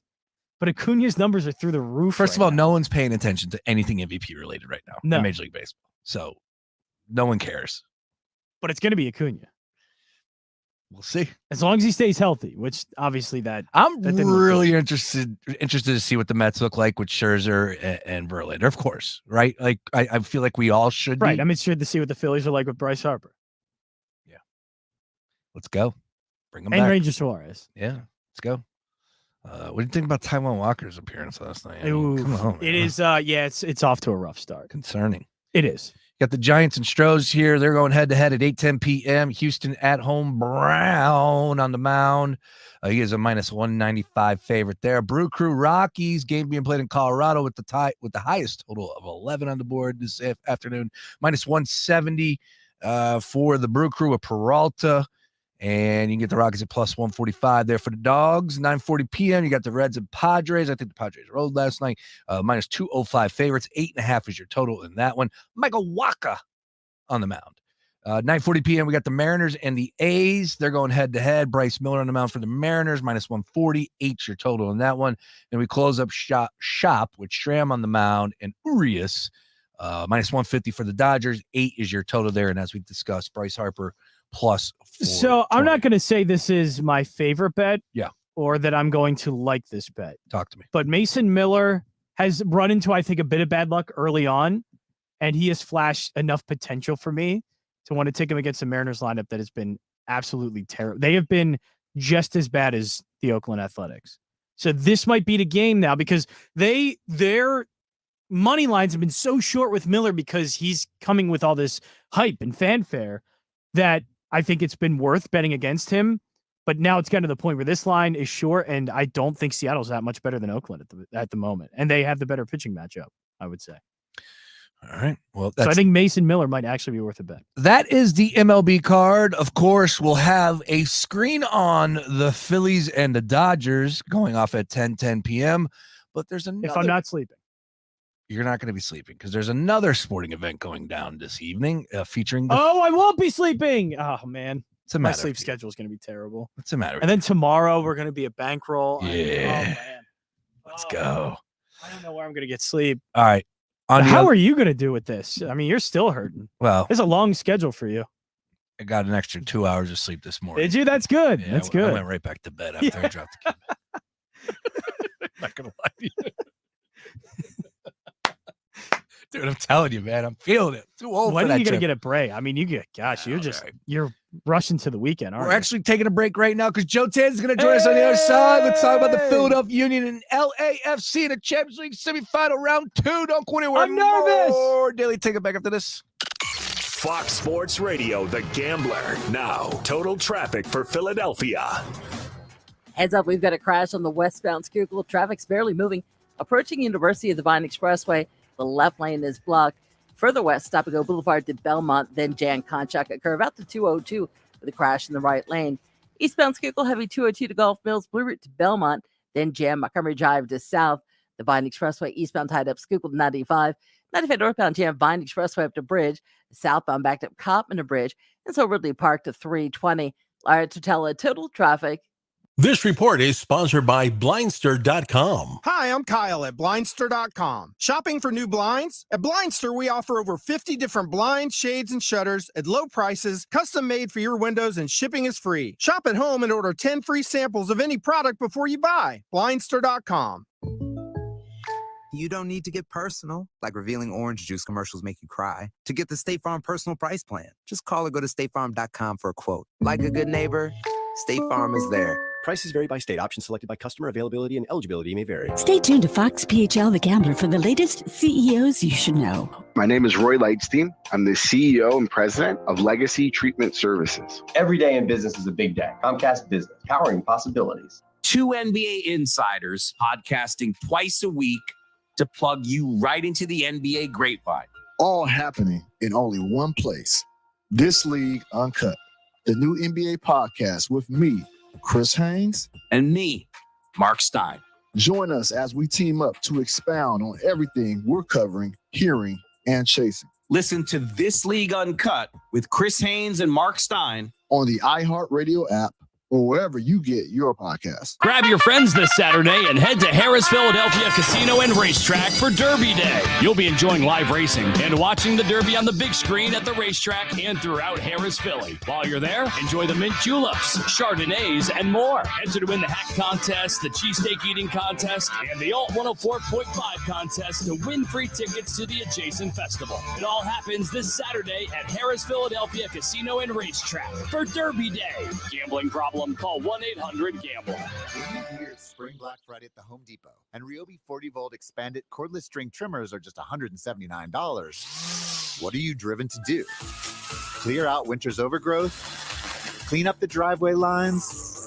Or take a lighter touch around the flower beds? Hurry into the Home Depot during Spring Black Friday to get more done with the extended runtime and precision control of the Ryobi 40-volt expanded cordless string trimmer. Now just $179. Shop Spring Black Friday savings at the Home Depot. How doers get more done. Wesley is a truck driver. I drive a truck and I love what I do. A truck driver with IRS troubles. They told me I owed them $43,000. It got really bad. Quite a few letters in the mail. They were talking about wage garnishment, coming after my house, my car. Yeah, they don't play around. I seriously thought that I was going to lose everything. One sleepless night, Wesley finally made a call to Optima Tax Relief at 2 a.m. Kind of figured I'd get a machine, but I didn't. I actually got to talk to an actual person in the middle of the night. He found just what he was looking for. Oh, they were great people. You need a team of people that know what they're doing. Optima Tax, they know what they're doing. Optima Tax Relief came through with flying colors. I saved an incredible amount of money. Happy don't even come close. I was absolutely overjoyed. Take Wesley's advice. If you're in any kind of trouble with the IRS, call Optima Tax Relief. Don't trust anybody else. Call Optima for a free consultation. Call 800-354-2840. 800-354-2840. 800-354-2840. Optima Tax Relief. Some restrictions apply. For complete details, please visit OptimaTaxRelief.com. At Progressive, we know how much you love your recreational vehicles, so we decided to record this commercial in an RV. With a family on vacation. Mom, who are these people? Oh, that's Flo and Jamie. They're recording a commercial, sweetie. Don't they do that in the studio? Oh, normally. No. But we wanted to feature a family who bundled their home and RV and saved with Progressive. Yeah, it looks like you're all out of chips. Okay, I think we'll just drop you off at the next gas station. Bundle your home and other vehicles with Progressive. Progressive Casualty Insurance Company, affiliates, and other insurers. Discount not available in all states or situations. Hey, man, you all right? Need me to call 911? No. Call Top Dog Law. Get top dollar for your accident at topdoglaw.com. Once again, that's topdoglaw.com.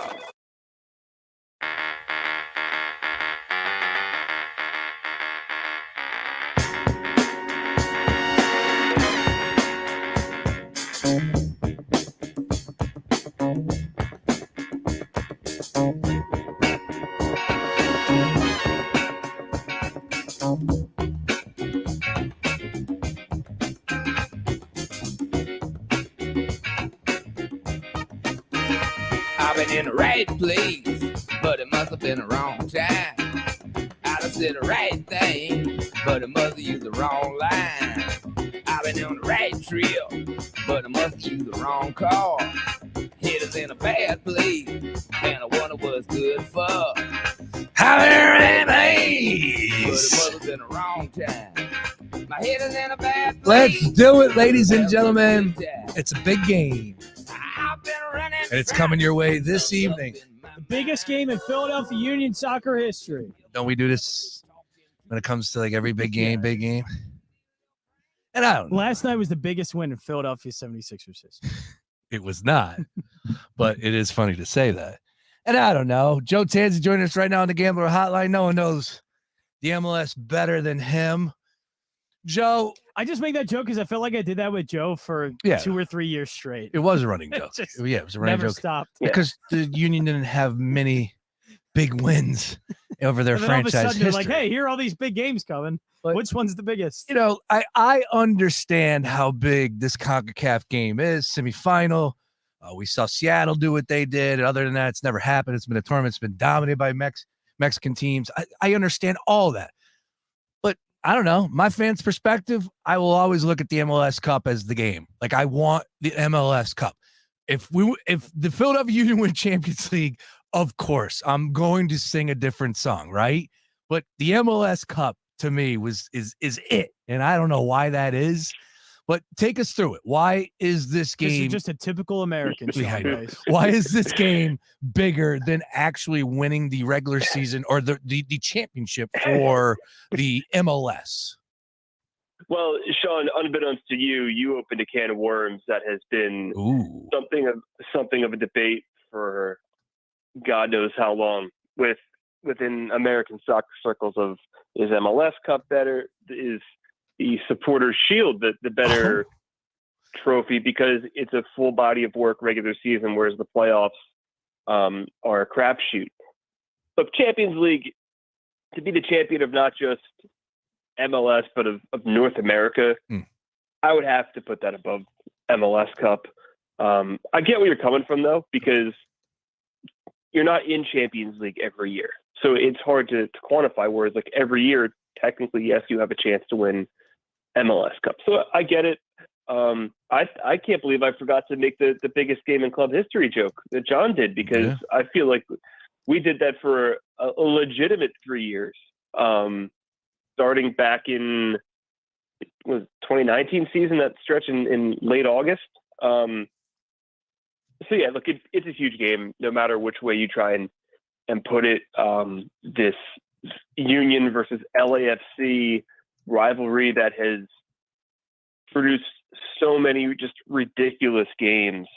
I think we're all kind of expecting crazy tonight because we didn't get it in the first leg, because the Union were 91 of 94 minutes, played their game and played it almost exactly to a T, exactly the way they wanted it to. Well, as you said, it was a disappointing result because the game was there. How did that goal for the LAFC just unraveled so quick? How disappointing of a result was that for the Philadelphia Union, knowing what is needed tonight in LAFC? Take us through that, please. Well, in the moment, absolutely, it's disappointing because of the way in which it happened. But in the grand scheme of two legs, I don't know if it's as disappointing as you may think it may be, because at the end of the day, if you were to make a prediction over two legs last week, what exactly the Union had to do, they had to score in LA regardless, right? They weren't going to just hold a clean sheet and then pray for a 1-0 game or a scoreless game to happen in LA. That just wasn't going to happen. It could, but most likely is not. So the Union were going to have to score out in California, regardless of what they did at Super Park last week. So when you peel back the layers of the onion here, not as disappointing as you may think, because away goals matter in this competition. So if the Union go out and score a goal, and this is 1-1 or any type of tie, they're in really good shape. Now you want them to win, obviously, because they haven't beat LAFC, but I think it's less disappointing than we may have thought it in the moment on last Wednesday because of the away goal situation.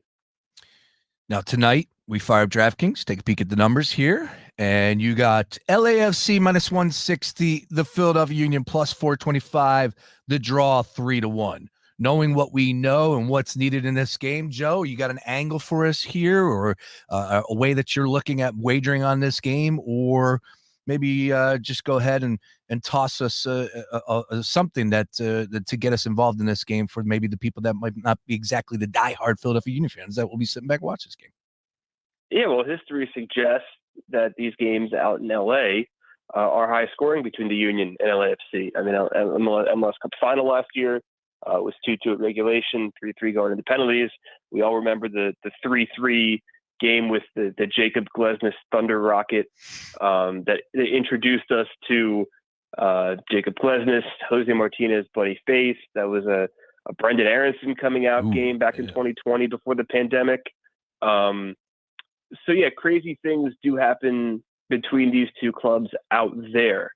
I expect this game to be more open because the Union will be playing without Jose Martinez, who was just absolutely massive in the first leg, cleaned up everything that was in front of him.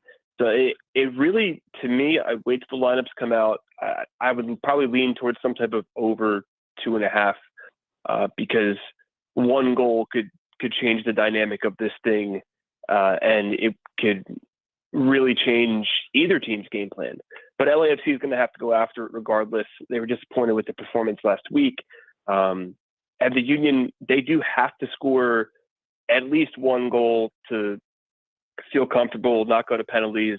It's the last thing we want is to see John McCarthy haunt everyone's dreams again. So, yeah, I think the over is probably the way to lean. But man, I'm so fascinated by what Jim Curtin's going to do because he's got one lineup change that he's probably going to make because of Martinez being hurt, and it could be 3 or 4 different guys, and it could go into 2 or 3 different formations, and how they set up could really dictate how maybe the first 30, maybe 45 minutes go. I do think LAFC is going to score tonight. It's just a matter of how the Union fight back, maybe similar to the Atlas quarterfinal, where they conceded early and just kept fighting back. But yeah, it's going to be a tough one no matter which way you break it down for the Union. Yeah, and what are the effects of not having Martinez in the lineup? What are the effects defensively and any effects offensively? Defensively, massive. The guy is the primary ball winner in the middle of the field. I mean, he's coming off I'd say his 2 best performances of the season. He obliterated Toronto FC, which isn't saying much, but he still had a phenomenal game. And then he just broke up everything that LAFC tried to counter with last week. So if they're going with a natural replacement, Leon Flock would be his like-for-like replacement. As we've seen in previous games, Leon Flock doesn't cover as much ground, at least as seamlessly as Martinez does. There's always seems to be 1 or 2 plays where he's kind of caught in the middle of things or isn't as decisive. I think the best way for them to go is to put all 3 center backs on the field, Damian Lowe, Jack Elliott, and Jacob Glesnes, and provide some cover for whoever starts there. I think you can make a case that if that's the situation, you can play Jack McGlynn, you can play Alejandro Bedoya, you can play Daniel Gazdag, and kind of go for it. In the 3-5-2 formation that they used with the reserves against FC Cincinnati back a few weeks ago. I think that's their best approach because it takes away the liabilities of your defensive midfielder. It still gives you a shot to go after LAFC and not be stuck defending for 90 minutes. And it puts your best defenders on the field. Damian Lowe was phenomenal in the first few rounds of the Champions League. He's coming back from a minor injury. I would love to see him with Elliott and Glesnes there in a back 3 to just hold down the fort. I really do think that's their best way to at least get to the 60-minute mark and go for it. The problem you run into there is who's your attacking subs, and is it more wise to start Flock with Bedoya and have McGlynn come off the bench? So, but yeah, I think that's the way to go. But this formation has only been used once and not with the starters. So it'd be fascinating to see if Jim Curtin broke the mold of the starting 11 and went with a new formation for a game that means so much. All right, let's get one more up here about this game. And first of all, just to let everybody know, Joe Tanzi on the Gambler Hotline. Be sure to subscribe to his blog. Everything is available at jtanzi90, where he covers the Philadelphia Union right to your inbox. Nothing better than that, especially when they win. It's always great to read that immediately after a victory. Minus 135 over 2.5, plus 170 over 3.5. Can I get you to go to over 3.5, Joe? Plus 170? No, but you can get me to 2.5. Okay. All right. You know me. I'm going to roll the dice. I'll go with that 3.5, and who the hell knows what happens. I'll be honest with you. If an early goal happens, this thing could be broken wide open. The problem is I think we see maybe a little bit of a cagey first half. But yeah, who knows? It's Champions League. Even with two MLS teams playing each other, it can get pretty unpredictable. All right. And your thoughts? Are the Philadelphia Union advancing? I'm going to say no, but I'm going to say it's going to be a really tight game. Yeah. I said I was of the thought they weren't going to do so well last week. And look, if their defense plays the way it did, they got a shot. And agreed. They went on the road and won in Mexico against Atlas. Not the same caliber of team as LAFC in the current moment, but they're going to carry some confidence into this game. Despite giving up that late goal last week. And, the leaf is kind of really all they need. And if they have that, it could turn out to be a pretty good night for the Union, but we'll see. It's going to be a very nervy 90 minutes. This game's going off at 10 o'clock tonight, of course, West Coast time. So it's going to be a late one. I believe we'll be on the Twitter page, Joe. We'll be rocking out a little team, or how do you call that? What is Twitter that? Spaces? Yeah, Twitter Spaces. There you go. So you sound like such an old man. Yeah, I know. I know. What is that called again? Let me ask you, what is that thingamajig you're using over there on that tweet thing? Did you guys hear about the new one, the Blue Sky, where apparently when you send out a tweet on Blue Sky, it's called Skeet. And I still don't believe that. I'll allow you guys. I do not believe that. To connect the dots on that one. That's not real. I'm telling you, that can't be real. Sean, you probably just learned how to figure out a YouTube stream 2 weeks ago. How am I supposed to trust you with technology? That's true. It came from Jake Tapper on my timeline. So if I can't trust Jake Tapper, then who can we trust? But all right. Well, looking forward to tonight's game. We'll be all over it. Joe's going to be all over it. JTanzi90. Of course, Joe and John do the Union Soccer Podcast, which is available on our website at foxphlgambler.com, and everything is available once again over at Joe's blog, JTanzi90. Joe, it's been a little bit since I had the opportunity to talk to you. I got away a little bit last week. You've been bunkered down with these 65 games that the Union are playing. I'd love to talk some NBA with you. And of course, I want to get your thoughts on James Harden's performance last night and the Sixers going up to Boston and coming away with that victory. Did you think about taking the 10? Did you think about going on the money line? Where did you stand heading into the game? I saw you throw out a SGP on DraftKings Sportsbook. I saw some of those angles, including Tyrese Maxey. Definitely agreed with that. But where did you stand on the game, and what was your takeaway after the final score? I certainly didn't expect that. No. Yeah. But game ones are hard to pinpoint. I mean, the fact that they went in there and got one off of Boston, like game two, you're free rolling basically at this point. I'm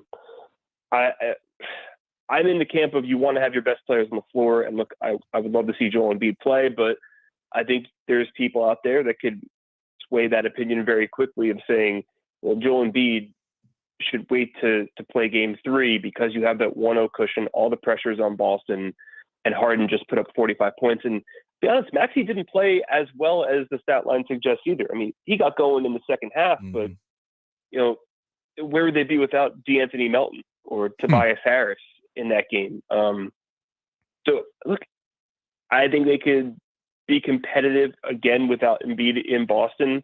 And that opens up the game 3-4, all the emotions of being at home. I think that's going to be huge, but look, no one expected that. And if you did, you're probably playing the lottery right now, because I mean, that was just phenomenal, a phenomenal performance. James Harden's best game in a Sixers jersey, and that's why you trade for him. That's why You want him on your team. And if that version of James Harden shows up, I mean, the East is there for the taking. I mean, it is. If you win this series, I get that Jimmy's been playing phenomenal. I get that the Knicks are much better than they were last year. But you have to think the winner of this series is going to the finals. I'm right there. Yeah, I definitely agree with you. And that's what I said earlier. Matter of fact, to Sean Bernard, when he joined us, I said, all due respect to the other two teams on the side, but this is the series because, especially with Jimmy dealing with what he's got right now, who knows what's going to happen there. We'll keep our eyes on that ankle injury, but all in all, I'll go ahead and match up with the Knicks and the Heat 10 out of 10 times over the Celtics. So I think the winner of this series goes to the NBA Finals and probably takes on the Golden State Warriors, right? I'm not trying to sleep on. I'm not trying to sleep on anybody. The Nuggets are impressive. Easy. Come on, man. This is the Warriors. Easy. Wow. I didn't think I'd get that. I didn't think I'd get that reaction. Yeah, but you're acting like the West is already won. I mean, it's the Golden State Warriors. Oh, come on. All right, Joe, let's get on over to the West. Let's get into that series that features the Lakers and the Warriors. Did you watch the Denver Nuggets play that game last night? You're right. You asleep? No, you're right. I am with you on the Denver that game Nuggets. almost put me to sleep, but yes. Yes, you are absolutely right. But I do think Phoenix wins game 3, so we'll see what happens from there. I hope they do, right? I mean, that's fine, but who's Golden State going to use to stop Jokic? They just look. It comes down to just the firepower, and I think we're going to be reminded a lot in this series against the Lakers. Well, also we should know what happened with Golden State in the last series, that Phoenix isn't out of this yet. Just because they lose the first 2 games on the road. No, I get it. But it's just to say that even if it is Phoenix, like Phoenix is still very good. I still think Denver does beat. I think Denver advances. Denver should be the favorites and should advance. Yeah, I agree with that. But those are still Phoenix two really good teams. Phoenix is running a 2-man game right now. They have no depth, and Chris Paul is old. And he's hurt, banged up, banged up. Like, I mean, look at what Campaign tried to do last night as the fill-in point guard. He was the shot selection was poor. He could Booker's going to have to handle the ball, and there's even more responsibility on a guy who's been lighting up the entire playoffs. And I'm sure some of those guys are exhausted and welcome the extra few days off, but. Look, tonight's going to be an interesting one, right? Because it's a completely different series than what you get with the Kings. Because Kevon Looney was one of the best players in that series. Does he get just absolutely rendered useless because Anthony Davis is now the presence in the paint? How does that matchup end up going? Because we know the Warriors are probably going to end up going small because that challenges Anthony Davis, and it challenges the Lakers to come up with some adjustments. Clay's got to do more. Like, he's been very underwhelming in the postseason. Mm-hmm.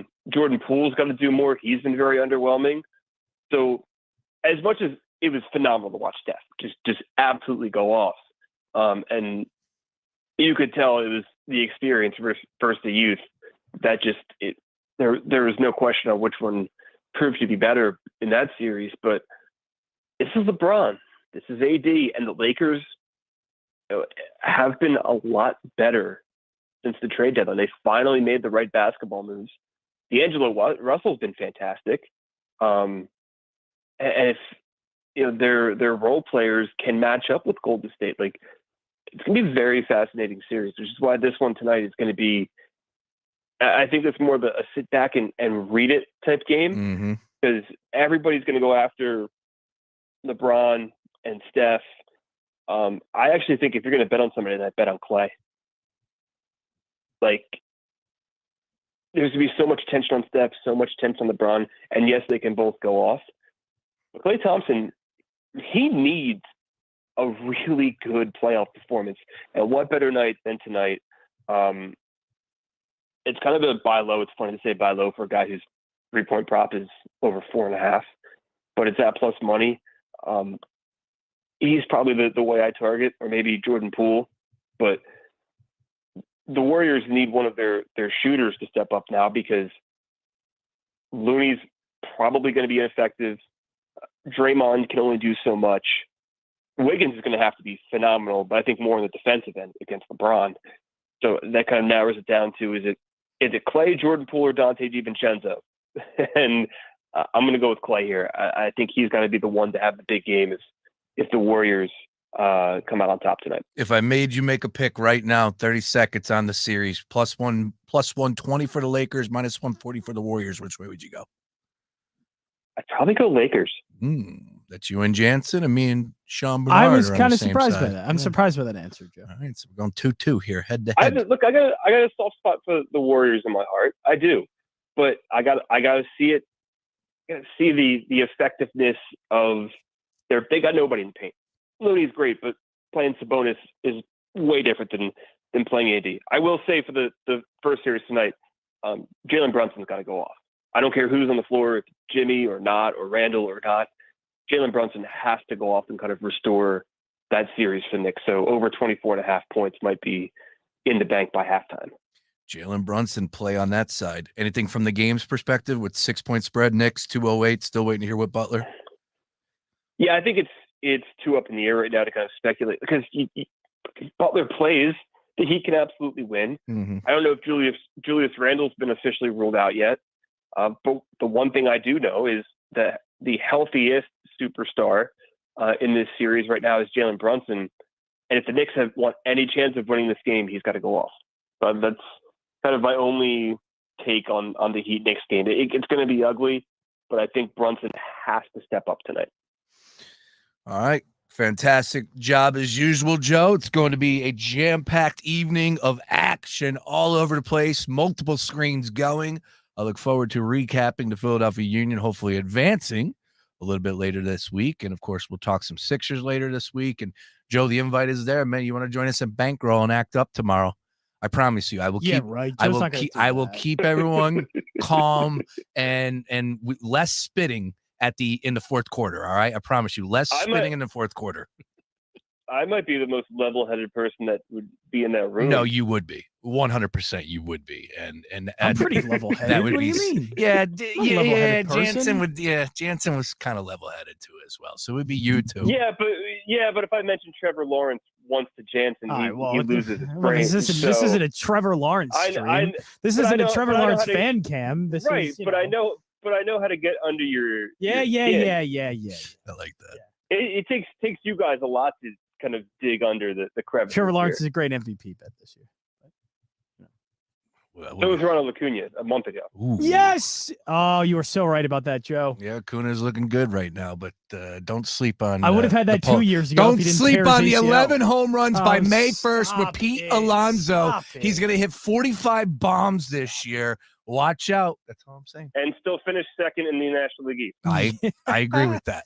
It's up to Acuna to he's the front runner right now. We'll see what happens. Long way to go. Joe, always a pleasure, sir. We'll continue to follow you at JTNZ90. Subscribe to his blog. Trust me. UnionSoccerBlog.substack.com. Support. Go to JTNZ90. Support local journalism. Live preview tonight after lineups come out 9:15 on Twitter Spaces. And maybe a Union Twitter Soccer handle. podcast tomorrow. Who knows? Yes. Right, and maybe the two of you will be joining me on that preview. We'll see. I will be there. I will be there. My kid will be in bed. I will be there. Always a pleasure, sir. Good luck on all of your plays, and go Union. We'll talk later. I will talk to you guys tonight. Peace. There he is. Joe Tanzi. Put you to bed? Probably. All right, rolling on. Other side, we're going from Joe Tanzi to Jared Smith. That's a hell of a connection right there. We'll get you updated in the world of MLB. We still got to talk about the draft. I want to get into some of those win-loss totals. And also, while I left the room, I did look at the Lucas Van Ness video of the old man slapping his girlfriend's ass. Twice. That's a foul, man. Yeah, well, I don't think Dad did it on purpose. I think it's more of excitement, right? Whack. You still got to think, though. You still got to. Yeah, it's viral. It's everywhere, and I'm sure he's pretty down about it. But maybe they could laugh a little bit. What's the conversation that you have? Well, his kid just got drafted. I know, but what do you think? Lucas had to have saw that and go, Dad, what are we hands doing? off. What are we doing? Yeah. All right, Daily Ticket rolling on. Jared Smith from Fox Sports Radio joins us next. Back after this. This is your Tuesday Sports Minute, brought to you by BetMGM, the king of sportsbooks. 2 NBA playoff games tonight. We've reached conference semis. New York, game 2. Knicks, Heat. Miami won game 1 by 7. Gabe Vincent hit 5 threes, finished with 20. The Knicks without Julius Randle dealing with that sprained ankle. Knicks, though, 6.5-point home favorites in this one. 207.5 is the total points. Jalen Brunson, player prop, 24.5 as he had 25 in game 1. Out west, Lakers Warriors, game 1 of their semifinal series. Warriors are a 4.5-point favorite at home. Over under 227.5. Your player prop, Steph Curry, 31.5 points, and LeBron James at 28.5. 2 NBA playoff games tonight. Get in on that action. BetMGM is the king of sportsbooks. Download the app today and use code MINUTE. BetMGM and GameSense remind you to have fun and play responsibly. BetMGM.com for terms and conditions. 21 plus to wager. Gambling problem? Call 1-800-GAMBLER. He's a former coach with 2 sons who played professional basketball. Satch Sullinger's a competitive individual, but his golf game was suffering because of painful joints. Right. That's real important. The golf game. Right. As we get older, we create these bad habits because we're relegated to hit a certain way. QC Kinetics used regenerative treatments, all natural healing properties from Satch's own body, to restore those damaged joints and get his golf game back on track. QC Kinetics regenerative medicine is regenerating me, all natural. And that's what I'm about. I'm going to tell everybody why I'm better. Oh, and by the way, looks like the competitive Satch is back. We're all in the same boat, and I'm getting better, and I'm watching them stay old. Go to QCkinetics.com. Get relief and your game back.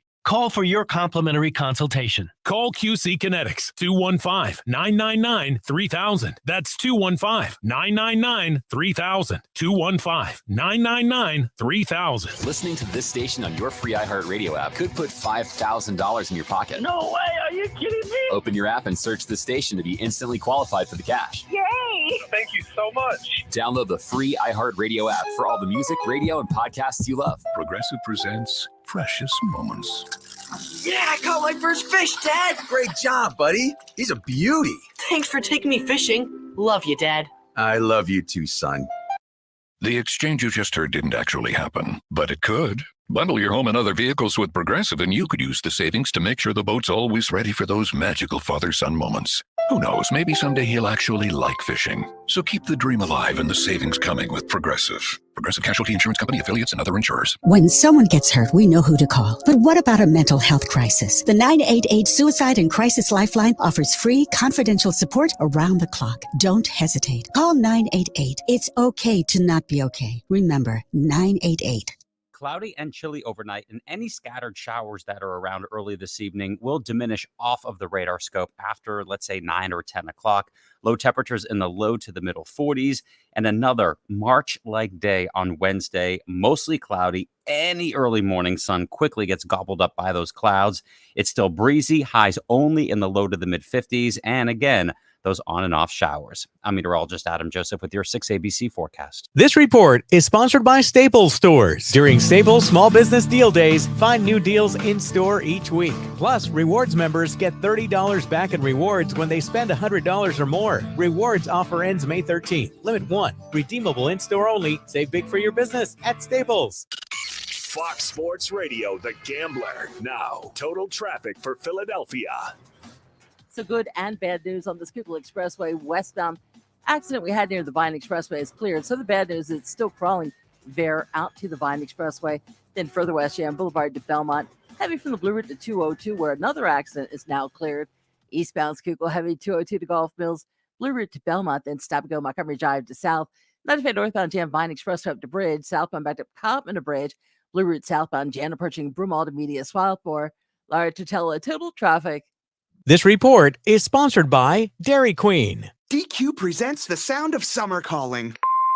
Hey, it's me, Summer. You gotta get to DQ for the new Summer Blizzard menu, like new peanut butter puppy chow and the return of s'mores. Okay, see ya. Get it in the app. DQ, happy tastes good. I'm Martin Hoke, the inventor of Navage Nasal Care, and I love Navage. I've told you about how your nose is the body's air filter, that Navage's powered suction will help flush out allergens, viruses, mucus, and germs, and that Navage will help you breathe better. But what do other people say about Navage? Like Ricardo, quote, "This is one of the greatest inventions ever. I know this may sound like I'm exaggerating, but this sucker is amazing. The first time I did it, I couldn't believe what came out of my sinuses. I could breathe with ease. My wife just bought one too. Thank you for this product, unquote. He's one of over 100,000 online reviews praising Navage, the all-natural solution trusted by over 3 million people to help you breathe better, sleep deeper, snore less, and stay healthier without drugs. Navage is available at Walmart, CVS, Walgreens, Target, Rite Aid, and online. Navage, Navage, clean nose, healthy life. This week at Macy's, find great deals on a gift she'll love just in time for Mother's Day. Like fragrance gift sets from her favorite brands like Lancôme, Estée Lauder, Carolina Herrera, and more. Give her a new bag from Coach and Michael Kors, $250 and under. Plus, update your weekday wardrobe with wear-to-work separates, $150 and under. And get contact-free curbside pickup or pickup in store today at Macy's. Savings off sale and clearance prices. Exclusions apply. Next up, straight talk from Doug. Ever notice that saying no offense is offensive? Like, no offense, but you're overpaying for your wireless. See? Offensive. That's the Straight Talk talking. Get unlimited plans as low as $35 a month from Straight Talk on America's most reliable 5G network. Available at Walmart and Walmart.com. On the $35 plan, first 10 gigabytes data at high speed, then 2G speeds. Refer to the latest terms at straighttalk.com. Based on most first-place rankings, Root Metrics, second half 2022 assessments of 125 metros. Experiences vary, not an endorsement. Your home for Villanova basketball is WDAS and WD273D. Fox Sports Radio Philadelphia. Sunshine, she's here. You can take a break. I'm a hot air balloon that could go to space. With the air, like I don't care, baby, by the way. Because I'm happy. Clap along if you feel like a room without a roof. Because I'm happy. Clap along if you feel like happiness is the truth. It is the 5 o'clock hour on Fox Sports Radio. The Gambler. Hello. You got Sean Bracey. You got John Jansen. We got a lot to get to with our next guest. He joins us every single Tuesday right here. Come learn a thing or two about a thing or two, people. Gather around. Jared Smith from Fox Sports Radio. You can also catch him on VSiN. He is a busy man, live on the line over there on a show on Bally's that's available on television. I get it on the Yes Network. As I just said, the dude does it all, and we are very, very grateful to have him every Tuesday on the Daily Ticket. Jared Smith. You can find him at Jared Lee Smith on socials. Jared, how you doing today, man? I'm good, bud. It's the weather's starting to turn here in Vegas, feeling more like summer every day. The golf game's starting to percolate a little bit. Dogs loving it outside. Everything's going well right now, but I'm not gonna lie. Other than the Rangers losing last night in Game 7, which was a little disappointing from a personal standpoint, but the playoffs beckon.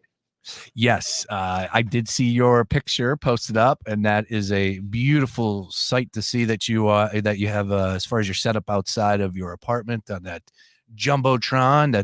Do you have to request the game to air on that? Like, how does that work? It's so during the week it's pretty chill. Like, it's just like picture like your not generic, it's really nice, but just picture like you're at kind of a resort pool, and if it's empty, no one's there, no one's really watching the screen.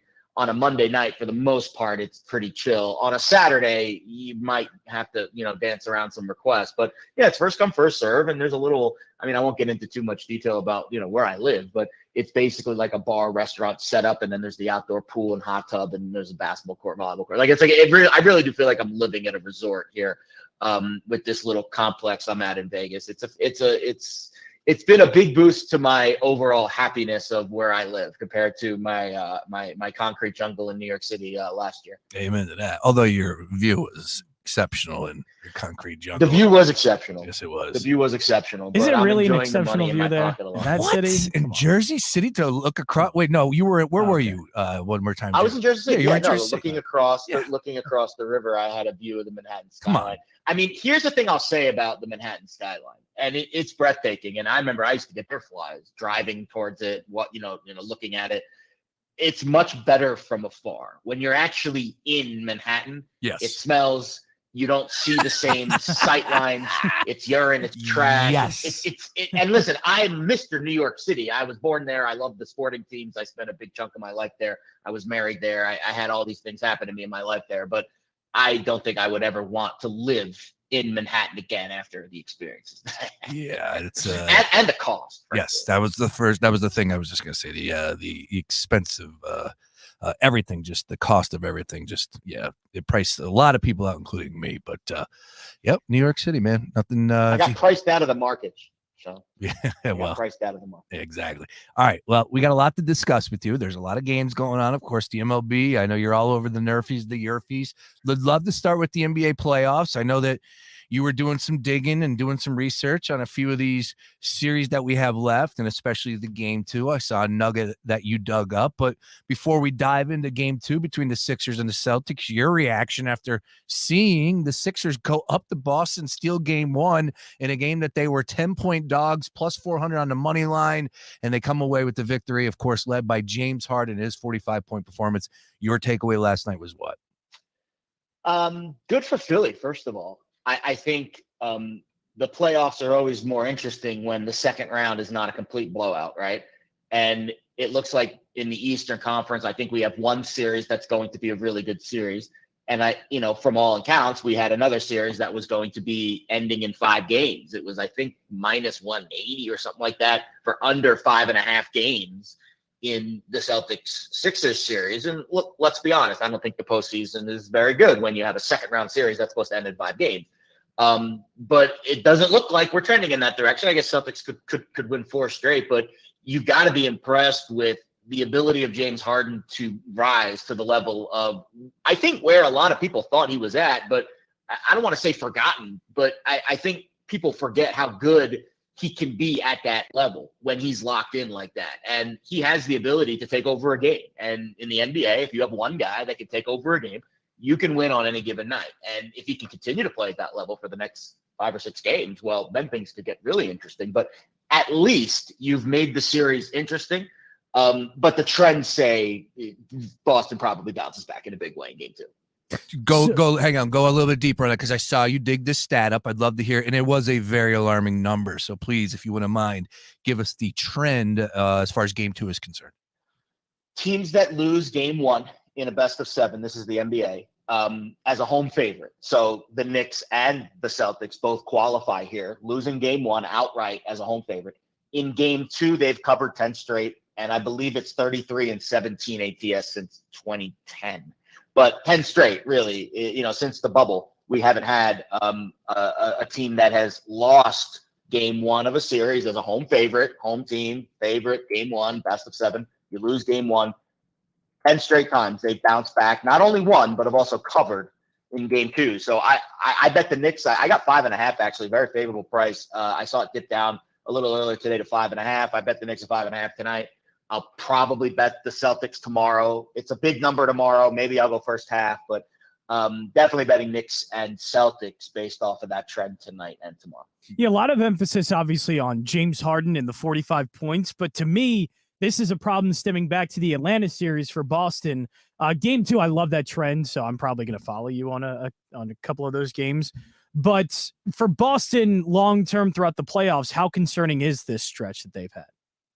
Well, it's the defense. I mean, we saw it against Atlanta.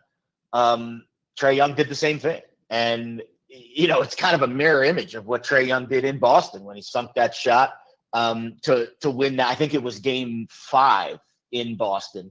Trae Young hit the 3 and they came back and they won game 6 in Atlanta. So all is good. But, you could say they were giving up 110, 115, 120 points in each of their last 3 games. Actually, their last 5 games, I'm looking right now, 130, 121, 119, 120, 119. And 3 of those games are losses. So in their last 5 games, the Celtics are 2-3, and they're giving up basically 115 to 120 points per game in those 3 games.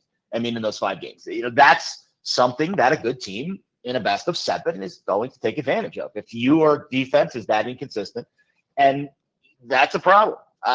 Does that mean they're going to play like that for the rest of the postseason? Maybe. But effort, defensive effort, scheme, the way that they guard, that's something that has to be looked at considerably, especially if James Harden is going to have a hot series. I think James Harden is ahead of Trey, guys that can take over a series and really win a series. Not a lot ahead, but I would put Harden ahead of that. And that's a guy. I mean, listen, if he stays that hot, I don't see any reason why the Sixers can't compete and maybe even steal the series. Yeah, I just coming away from last night. Number one, the track meet. I rim protecting Joel Embiid. His numbers are just incredible when he's on the floor. Obviously, the numbers are there. It backs up the analytics, and then of course, he wasn't out there. So I thought Boston was going to score a lot of points. I didn't see the Sixers doing what they did last night. So if I was playing anything last night, it would have been probably just to the under. I completely stayed away from the game and just watched as a fan. And I was a little, down because, of course, here we are again with Joel Embiid news, and it's just nonsense. Every single year, it's the same old song and dance. But now knowing what we know from game one, and you might have just included this, so I apologize. We're going back to it. But for game two, Jared, as far as the total is concerned, do you expect to be a little bit more defense? Do you expect things to come back a little bit? If James Harden doesn't go for 45, say he goes for 30, because he said point blank, I'm going to take the shots. We need to replace 30 points of production. I'm going to take the shots. If they don't make them, so be it. But if they go in, great.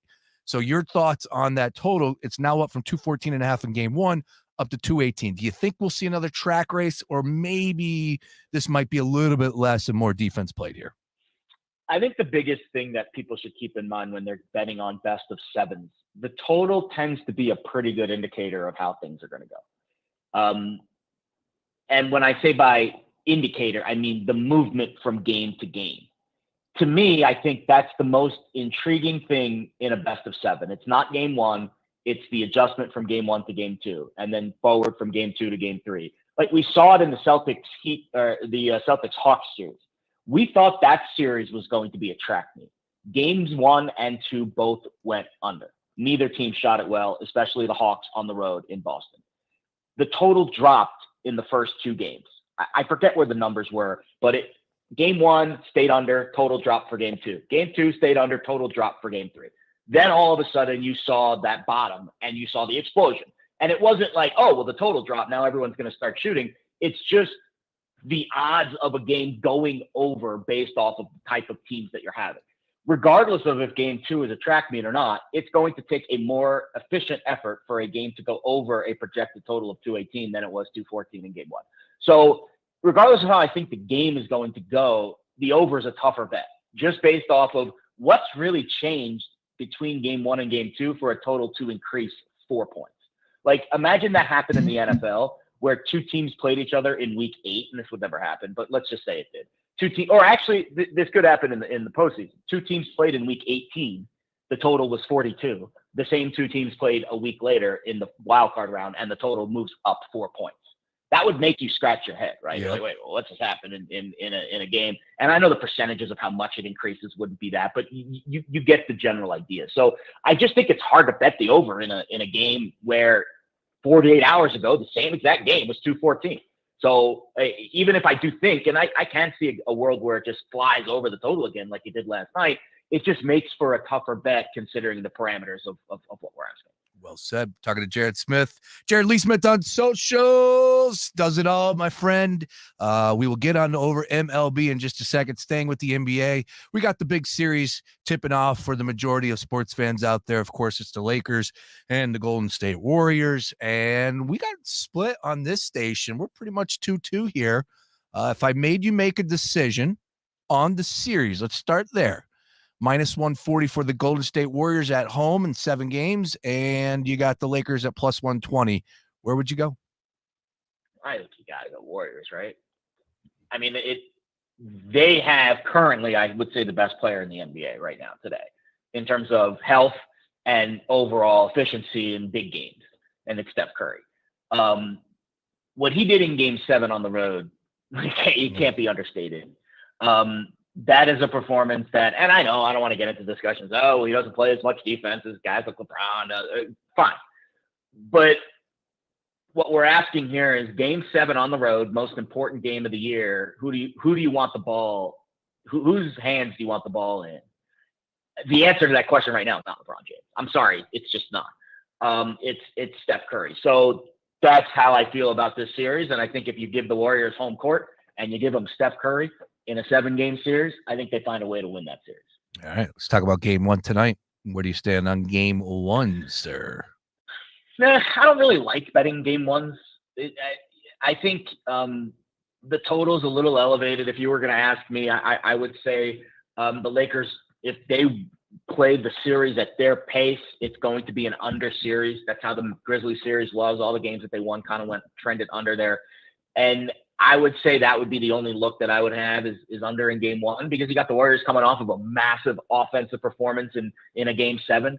Now they come back home and they're facing a different lineup, and a lineup that's going to try to slow you down. But who likes betting an under in an NBA game? I mean, you're sweating from the start, and the foul game and overtime could always burn you. So game ones, especially in a best of 7, it's just you kind of sit back and you watch, and then you do what we did between game 1 and game 2. You wait for the adjustment, you wait for the trend to pop up, and you wait for that opportunity.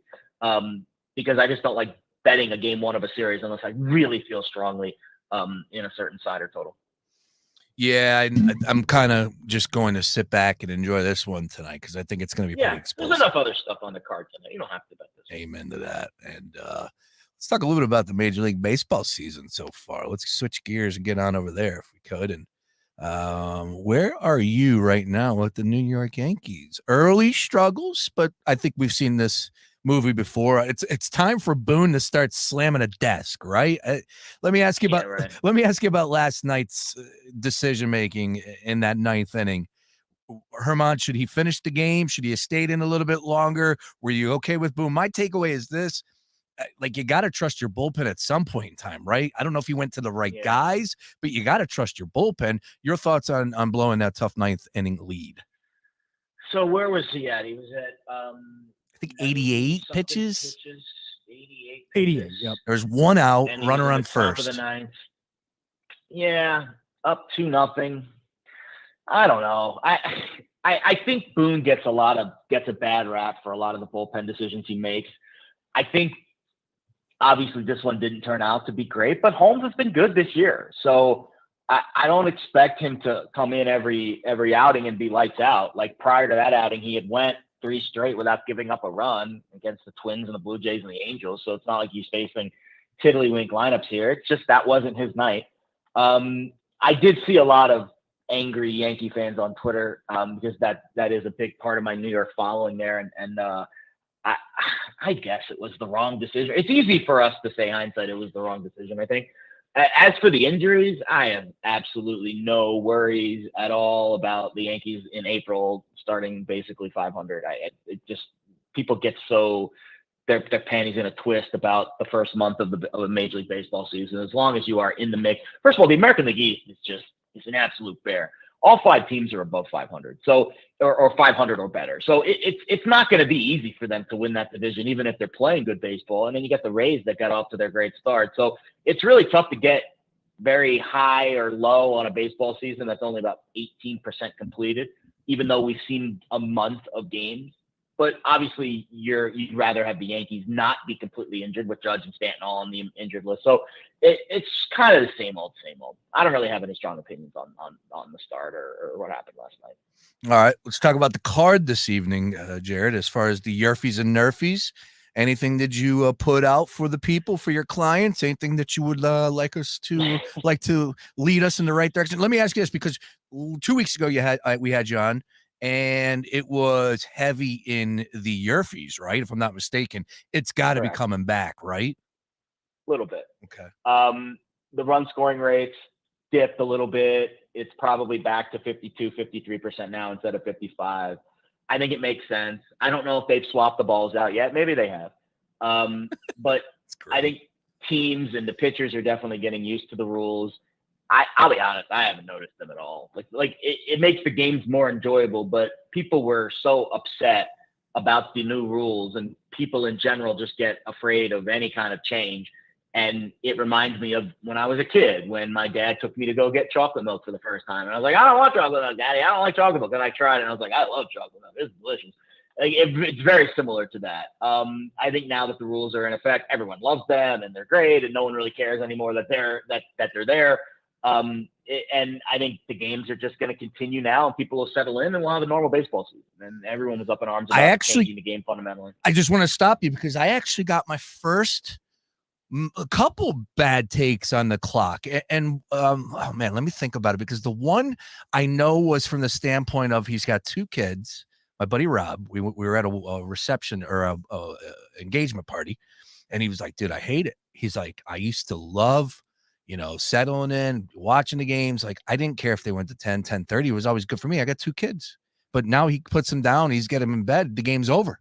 So I was like, you know what? You're right about that. And especially with the 6:40 times, he was saying that, you know what? They should think about pumping the times up to 7 o'clock. Majority of them, 7:05, whatever, 7:10 going back because of how fast these games are going. And there's something to be said about somebody with a kid or 2 kids, and they're missing these games if you don't DVR them. And I would say that. The second thing I've heard that was negative, and I caught this driving home on Sunday night baseball. The Booch, what's his name? Boog, and Glanville were doing a game. Yeah, and it was tough. It wasn't really the best listen. There's not a lot of time for back and forth, and that's right. He was saying, I'll guarantee this: you're going to see teams cut down, and they're going to go to one announcer because there's no need for a color announcer now. There's not. It's play by play and play by play only. I think he's onto something because Glanville couldn't. Boog was stepping on him and I was in the car for a half an hour, so I'll just say that I listened to the 7th and 8th inning, and he was stepping on him every pitch. They've got to adjust. Yeah, you're right. It's a month if you're in. Giving that much analysis in between each pitch, like that would be like, and again, it's different in the NFL, but that would be like the NFL doing like mid-play analysis. And Tony Romo steps on Nance all the time, but it just, I just think that's, and it brings you back to any opinion on anything else. There's always going to be minority opinions on things. But when the vast majority of people are on one side of the aisle here, and the only negatives are very much surface level. Like, I can't put my kids to bed at a certain time. Like, come on, really? Like, that's not the spirit of why the rules were changed. Nor is it the announcers doing the play-by-play. Like, the rules were changed because the game needed a reboot. Yeah. Ratings were down. People were not paying as much attention, and now they are. It's a much more enjoyable product. And I think 9 out of 10, right? What is it on the chewing gum commercials? 4 out of 5 dentists recommend. There's always the one dentist that says no. But when the vast majority is saying this is great, it's good for the game, the rules are a little bit cleaner, the game is a little bit cleaner, there's more action. Batting averages have gone up. Stolen bases have gone up. Run scoring has gone up. I don't understand how you could be against it other than, let's be honest, first world problems. My kids don't have the right timing of their bed, or, the announcer needs to shave 5 seconds off of his analysis after each. But I do want to say this. I want to back up Rob and just say this. My buddy Rob, he's a diehard. So now you're affecting a diehard that was there from day one. So that's something to be said. But I don't understand. He's saying that his kids can't watch the game. No. His kids are like 2 and 4. So by the time, like my kid, I got 1 kid, so it's real easy. So he was saying that, look, by the time he starts everything, the bath, all that, gets him in bed, it's 7:30 to basically 9:15. Hey man, this is it's a real world problem, but it's a real issue. Listen. Rob, if you're listening, I understand that your kids. Well said. That your kids' routine, their bedtime routine, is paramount in your life. I understand that. Unfortunately, when Major League Baseball was trying to decide ways to increase revenue and make the games more watchable, it's impossible to please everyone. No, you're right. It's impossible. But for someone to say that the games are not more watchable, there's not more scoring, there's not more action, that's a fact. I'm stating a fact. Your opinion is, well, it's disrupting my bedtime routine with my kids. That's opinion. But the fact is he's missing the games. Well, but that's a fact. Then you adjust your children's bedtime routine. You're staying up late. The hitters. Just like the hitters at the plate have to adjust not taking a lap every time they take a swing. Amen. And the pitchers have to adjust not taking a lap every time they throw a pitch. And the umpires have to adjust. And the announcers have to adjust. That is the fear of change. But change is what makes things grow into greater things. So while we are afraid of change, and we might, I can't believe I have to change, like angry dad at the yelling at the clouds, that's what makes the games better. So yes, you might have to adjust your bedtime routine. The announcers might have to adjust the cadence in which they give analysis, but the game is better. And that is a fact because the batting averages are up, scoring is up, and that was the goal of the rule changes, was to make the games more exciting. And I think they've achieved that goal. And I agree with you. I am right there with you. And everyone has their opinion. I get it. It's not gonna. No one can please everybody. No, you're right. It's impossible. You're right. Even the great Sean Brave. No, you has enemies. you please me every Tuesday though, sir. When you come on here, I appreciate that's all I know. Yeah, that was Phrasing. pause. Yeah, that was pause. That Mike Powers over here just looked at me, but it's always great to connect. One Little play, B-ball ball moment, though. one play, Jared, please. One play before you get out of here. One play this evening. I'll give you two. Yurfie, White Sox, Twins, Nerfy, Rangers, D-backs. Those are the two plays I will give you. White Sox, Twins, yes, run first inning. Diamondbacks, Rangers, no run. Let's go. Good luck. God bless. Take it to the bank. Jared Smith, always a pleasure, sir. Can't wait for the weekend. Catch you on Fox Sports Radio, VSiN, Bally's, everything, man. He does it all. You are the best, sir. Enjoy the rest of your day. Good luck on your plays, and we'll catch up next week, man. Good luck, guys. Boom. There he is. Nice. Jared Smith. Hey, look, so when we were live down at Citizens Bank Park for the home opener, I asked it live on the radio, and I'm telling you, it's 80-20. 80% of the people that were there were diehard fans, and we're not fans of the pitch clock and everything, all the changes. And again, we're not talking about bases. We're not talking about throwing over. None of that. It is just the totality of the. But I would game. ask why. Again, if you're really that upset about it, like why? What are the issues? I gave you because the one. There's so many positives that. But if you can't watch the game, but you can't wait. So why can't you watch the game? Well, you have to DVR it. Wait, why? For what? Because normally he was saying that, look, a 6:40 start game. What time is it? Over 10. So at least he would catch 6th, 7th, 8th, 9th inning. Now he's telling me I'm not going to argue about a game ending at 10 o'clock. I mean, if you want to move it back to a 7 o'clock start time again, fine with me. Yeah, me too. I agree. I really don't care because I think they should. I think they should. Right, I think they should because the games are getting done at a good time. That yes, you can put it back to 7. The problem was that you could put a game at 7:15, and if a game went close to 4 hours, then you're going to be sitting there forever. Yeah. Look, you know where I stand. I'm a fan of it. I'm just giving you the first word for word negative reaction that I received last week, and I go, oh, that's interesting. Never really thought about that like that.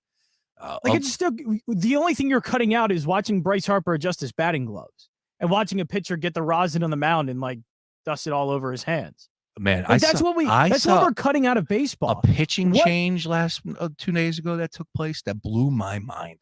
I couldn't believe how fast this pitcher got in. They removed the starting pitcher and the relief pitcher was in there. That game, you got to keep your head on a swivel because the game is over. Snap of the fingers. And I don't mind. We say that it's still like 2.5 hours. It's a long time. These are the same people that won't go and watch a movie that's over 2 hours long. So, like, what are you complaining about? I don't get the complaints. But I don't think that's necessarily the same. It is the same. No, thing. it's not. You're going down to sit down to watch something for an extended period. But I'm talking about a guy. Follow me on this because this is the big picture point. Sure, it might be an old man screaming at a cloud to my boy Rob, but he was what's the radio terminology when it's the P1, the listeners that tune in every day that never miss a minute. They're called P1s. That's what he was for Major League Baseball for Phillies. A P1, never missed a game, always tuned in, try to catch it as early as he could. But now he's not able to watch really anything but the 9th inning. He's still going to watch though. Yeah, but maybe this seems like a very isolated case. I don't know. I don't know. It'd be interesting to hear from other parents. Are still going to watch. Everybody who loves baseball is still going to watch baseball. You know who'd be a good call? Chris Sack. Chris Sack has multiple kids. What did they change about the game? All they changed was that it's now done in a reasonable time. Yeah. I guess so. A Phillies game last year would end at what, 10:30? Just about. Yeah. Yeah. And now the kids are a year older, as Mike Powers has joined us, who is also a father. Hello, Mike. Hey. Also a diehard baseball fan. Are you hearing what I say? Again, I don't want to get it right in because people are probably like, all right, enough. I heard it. Just your thoughts on that. Are you having issues when you got to put your daughter to bed, you get down, you want to watch the game, and all of a sudden it's in the 8th inning? Yeah, you could look up, it's over. You know what I mean? Even with the doubleheader yesterday, I found myself just noticing that the games are going at rapid pace. And it is tough. I do enjoy the longevity of a baseball game, especially when you're there, whether it's, I got a cup, I could get another beer in before the 7th inning, stuff like that. Yeah. So it's all gone now, but it is it's a time sport. Yeah. It's a time sport. That's what it is. Nonstop action now. Yep. It's a clock. It's a clock that they're up against right now. Look, it's an adjustment. I say, agree. But so the longevity of games is fine, but that means I can only carve out one day or one day in a month or one day in a week that I can carve out the time to make sure I have 4 hours to go to a baseball game. But what if now you have 2.5 hours? I could easily just go and enjoy a baseball game real quick, and there's 162 of these, and there's 80 that you can go to in a home game. Like, there are so many that now I think you would be able to find more time to actually go to some of these games. But are we? Because I haven't gone to a game yet. I'm going to my first game on next Sunday. Nice. So I'm excited. Well, I haven't gone to a game yet because my desire to go to games is very low.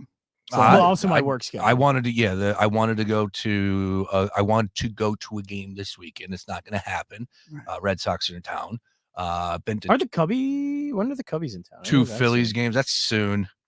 I've been to 2 Phillies games so far, and that's it. But again, just want to follow it up. I'm a fan of the changes. I'm giving the other perspective. That's all. All right, daily ticket rolling on.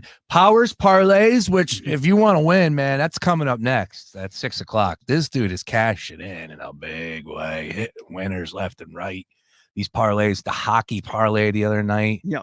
Corey couldn't believe it that I took them plus the points. So 1.5 Devils. I knew they were going to win, man. They're the better team all around. I had the Devils as well. Yeah, that's awesome. That? Game 7. Yeah, we like that. And sayonara, New York Rangers. We'll talk more MLB. We got to squeeze in the NFL draft because I want to get some thoughts as far as some of these quarterbacks. I'm already seeing people going over the top with the Anthony Richardson and the Colts love. So, what do you mean over the top? Yeah. You're just a Richardson hater, though. I am? Yeah. Well, then, as always, how do we settle things on this show? We wager on them. So let's debate the numbers. Let's talk about it because is Gardner Minshew going to be the starting quarterback or is it going to be Anthony Richardson? I would imagine it'd be Anthony Richardson. Yeah. All right. Well, I'm curious to know your expectations for year 1 and for a rookie quarterback year in 2 year 1 and for an year organization 3. that's been bad. All right, let's go. I not saying I just know it was the process was right. They correctly got the pick right. The process was Did you hear what Ballard said, the general manager? What did he say? All right, I'll tell you that on the other side about his approach picking this quarterback, Anthony Richardson. He got his guy. I'll give you the reasons why he decided to go with Anthony Richardson, other than the fact that he was available. But he was the best quarterback on the board at the time. Correct, but there were other discussions about other quarterbacks that were taken at the top too. So I want to give you that opinion. Trust me, it's well worth your time. Don't go anywhere. More daily ticket. Back up to this. DQ presents The Sound of Summer Calling. Hey, it's me, Summer. I know you're busy with Beach Days Little League games and all the other fun in the sun, but you gotta get to DQ ASAP Pronto right now. The new Summer Blizzard menu is here, and it brought 5 iconic summer flavors, like new peanut butter puppy chow and s'mores. Oh yeah, it's back. Oh, that's my other line. Everyone is pumped about this new DQ Summer Blizzard menu. I gotta go. See ya, DQ. Get it in the app. DQ. Happy tastes good. Fox Sports Radio, The Gambler. Now, total traffic for Philadelphia. Busy on the Vine Expressway both ways. Schuylkill and 95. 95 northbound, stop and go approaching Girard up the bridge. South on heavy Cottman Bridge. Schuylkill eastbound jam Blue Route to Belmont. Montgomery Drive to south. Westbound bumper to bumper approaching University past the Vine Expressway. Further west, heavy Gladwood to Conshohocken. And King of Prussia 202 southbound, Jen up to Calb Street. to Town Center Road with a crash in the right lane. Watch for delays on the Blue Route southbound approaching Broomall to Media Swarthmore. Larry Chitella, total traffic.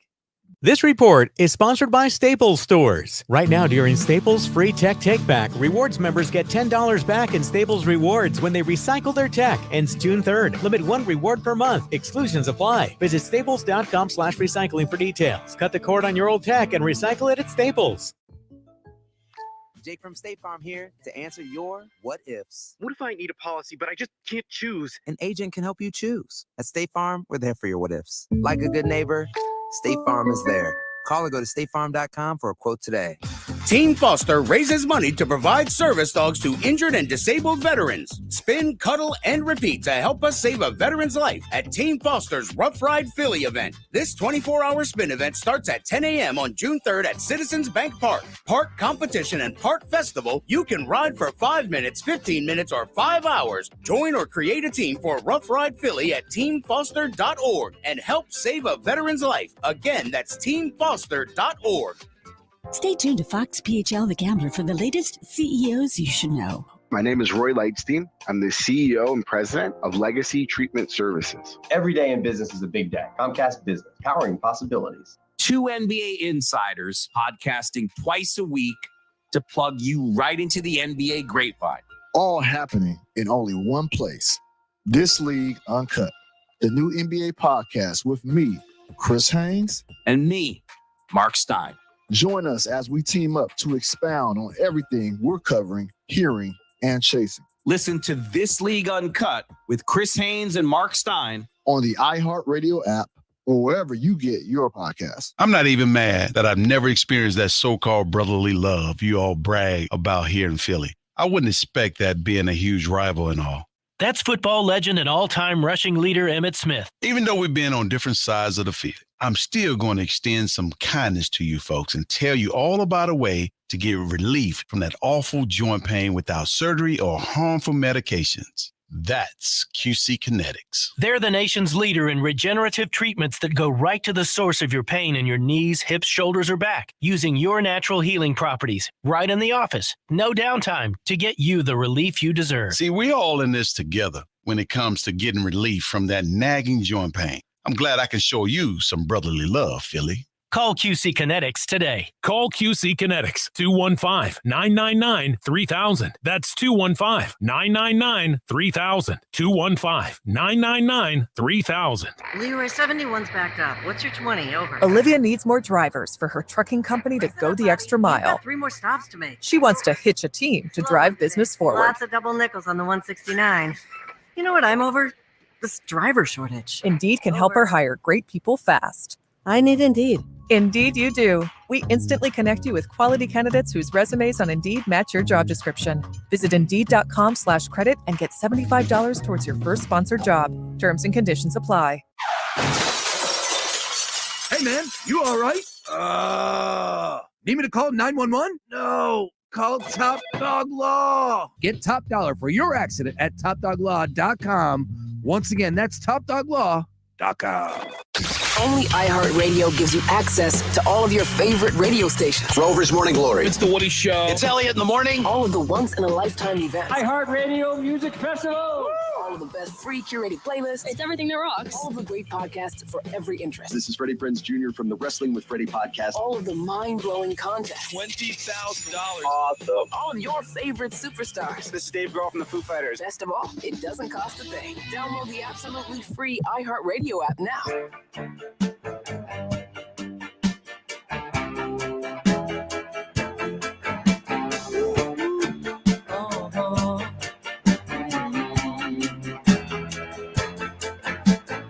Anthony works in the grocery store, saving his pennies for someday. Mama Leone left a note on the door. She said, "Sonny, move Sing it. out to the country. Oh, working too hard to give you a heart attack. You wanna know by Come on, Jansen. now. What do you want me to do? Hack a sack. Is that all you get for your money? Little Billy Joel never did anybody wrong here. Coming out home stretch. I mean, Billy Joel sounds a lot better when I'm not singing it. I agree with that. So here's what I got. Sounds also better when you're not singing it. So agreed. As our good friend Mike Powers. Powers Parlays is now with us live on the stream. Once again, Fox Sports The Gambler, get on over. I'm wondering what's happening because I was just reading, of course, with Elon Musk and what he's doing with Twitter. And I don't have an issue whatsoever with him making Twitter its own source. But, I wonder about streaming our Fox Sports The Gambler YouTube stream on Twitter, whether or not that is beneficial or not. I think it is, but I think Elon kind of is removing, those third-party type deals. So I don't know, but got to do some digging on that. Anyways, we are live on our YouTube page at Fox Sports The Gambler. We will continue to stream there, Fox Sports The Gambler. And, of course, Game 2 tomorrow night at Bankroll, Sixers, Celtics. And the man behind the scenes, of course, him and Ty, and he's got who's the third guy? Nick and Germ. Germ at Germ. home. Yeah, Germ. You guys are crushing it. So it is a major, major deal behind the scenes, all led by our good friend Mike Powers. Mike, how you doing today, man? Buddy? Doing good, man. Yeah. Excited. Can't believe I was screaming. So I can't believe you guys are even working today. Yeah. After that win. So congrats. And James Harden, who would have, it was so much fun watching that game, the amount of ties that were in it, and it kept snowballing, and advantage Sixers at the end. You got to love that. We do have some breaking news. If I could slide this in. The Phillies have now reinstated Bryce Harper from the 10-day injured list prior to tonight's game against the LA Dodgers. To make room, Harper, JK was going to AAA. Harper is now on the 26th-man roster. So that's great to hear. The boys are back. Let's go. And, of course, you got the LA Dodgers with Urias on the mound this evening, and that's not going to be easy for Bryce Harper in game 1, but it is Bryce Harper. So I won't be shocked if he does go yard, plus 450 on DraftKings Sportsbook. If you're feeling froggy, take a leap. All right, Mike Powers. Yeah. What's happening with the Mets? Oh, man, we're about to get the arms that we were promised back. So Max and Justin are on their way. Dude, it's holding serve. Like, that's what I really look at in April and that. Like, are you above 500? You're fine. You're setting your team up for success, and you're battling through injuries. So I'm very happy with the ball club, especially knowing that they're now getting back their arms. So it's exciting. Pete Alonso, I heard you talking about an MVP type caliber year. That's exciting because just like Reese, he's on his last year. So he's a free agent next year. So Is he really? You could see him in Philly, dude. You never know. Wow. So Nick McCone would have to delete a lot of tweets if that's the case. Some scrubbing done. Yeah. For sure. I'm a Pete Alonso guy. Of course, I get it. He's got some some weirdness to him, but he's a little too passionate, like for sure. But people say that about me too. Doing squats in the home run derby, all that. Yeah. Also crying after losing it, like he was very emotional. It was like he lost game 7 or something, So well, he's never gonna get to a game 7. So. Oh man, that's harsh. That's harsh. He might go to Texas with his boy Jake. You never know. You never know. Yeah, exactly. Over to the other team in New York, of the Bronx. God. How's Corey holding up? Of course, the divide every Friday night. Yeah, the Devils are keeping his mind off of it, but Herman with 88 pitches gets taken out last night by Aaron Boone, who's getting booed everywhere you could imagine right now, whether it's socials in the stadium. Just not, they got one guy, Rizzo. That's it. They got no arms. They got no bats. It's a mess right now in the Bronx. And speaking of 500, they're at 500 right now. After this month, I don't think they are, unless something drastic changed. You're talking about Aaron Judge not being able to be in the lineup until mid-May at best. I think they said technically on the 15-day DL, he could come back on the 8th. But if he's coming back on the 8th, why even put him out? So I don't know. That it's a mess. I just saw Gary Sanchez ask for his release from the Giants, so maybe he's going to go back to the Bronx. Wow. But yeah, they need help. Do they even want him back? No. I mean they didn't want him there when he was there. Remember, they're always talking about his defense, and he could hit a home run. They'd be like, yeah, you still stink. So Boston's going to burn a little, I think. Yeah. Well, ultimately. It's crazy right now. Let's switch gears. I do want to put this out here because we are now officially 1 hour away from the MVP being announced. Hopefully it goes to Joel Embiid. And Hopefully. that is a big deal. It's absolutely going to be. It has to. It has to. Let's talk about the NBA games that we have coming up here this evening. Powers parlays. You got anything that you're going to be talking about coming up here in the next hour? Because of course the Heat Knicks 7-point spread for the Knicks. Yeah, Lakers and Warriors 4.5. I see it at 7.5. I'm sorry. I don't. Jeez. Yeah, I don't think the Knicks win. I don't know. I know. That first half everybody was excited. I bet against them at halftime. I won. I cashed. Nice. I think that you ever see a team that shot, for lack of a better term, their load at the in the first series and then they just are gassed? I think this is that team. So if there's a team that's going to lose 2 at home, I think it's them. And that's really what I'm looking at. So I for one of my powers parlays, I picked the Heat with the money line. Wow. Yeah, so Jalen Brunson's still going to score 30, but I think the Knicks are done. Good Lord, what did that pay out? Jalen Brunson 30 and plus 240 on the money line? It's a plus 1100. It's my on a 2-leg parlay. It's my stretch. Yeah, it's my stretch for the night. But Okay.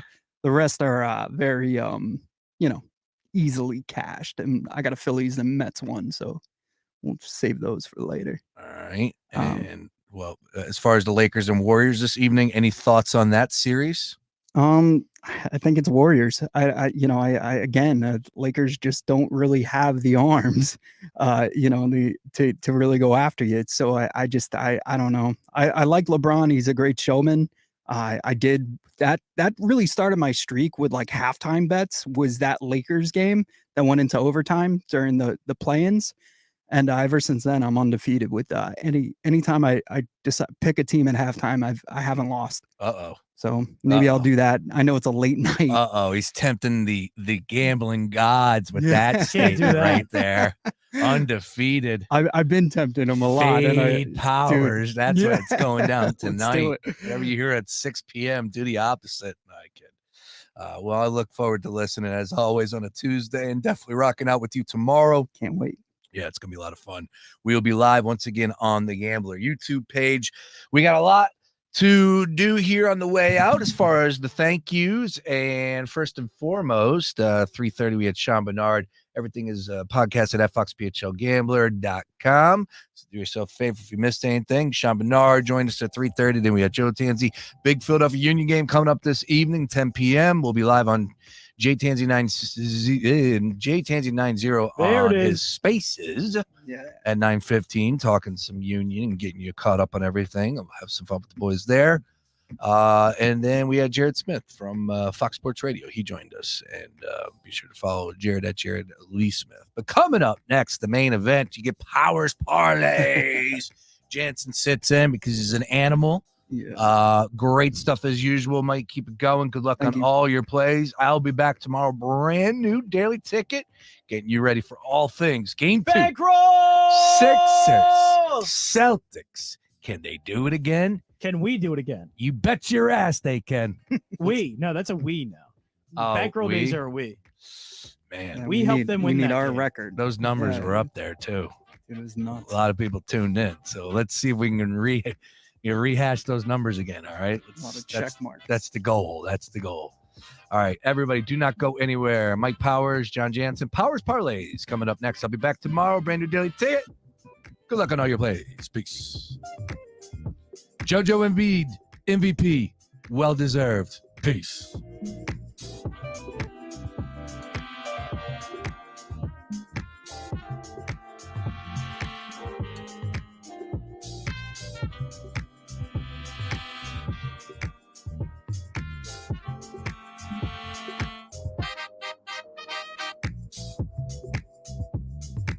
From tee to green, the best place to get in on all the action happening on the links is DraftKings Sportsbook. This week, new customers will receive an odds boost to add plus 1,000 to any pre-tournament wager, up to $10 on any golfer to win. So, for example, if you're a new customer and you see a golfer to win this weekend's tournament at plus 1,000 odds, DraftKings will boost that golfer to plus 2,000 odds for your shot at a bigger payout. DraftKings will be featuring parlays and odds boosts all tournament long. So be sure to check the DraftKings Sportsbook app every day before the tournament starts to see what they have in store. Download the DraftKings Sportsbook app now. Use promo code DING and boost your odds during this weekend's tournament. That's code DING, only on DraftKings Sportsbook. Must be 21 or older, Pennsylvania only. Odds Boost token expires 7 days after issuance. Minimum $5 deposit. Eligibility and deposit restrictions apply. Terms at sportsbook.draftkings.com/golf terms. Gambling problem? Call 1-800-GAMBLER. Right now, spring is at the Home Depot, and it's time to get growing. Whether you're planting vegetables or herbs, or just sprucing up your indoor space with lush 6-inch Vigoro Tropicals, we have what you need to get your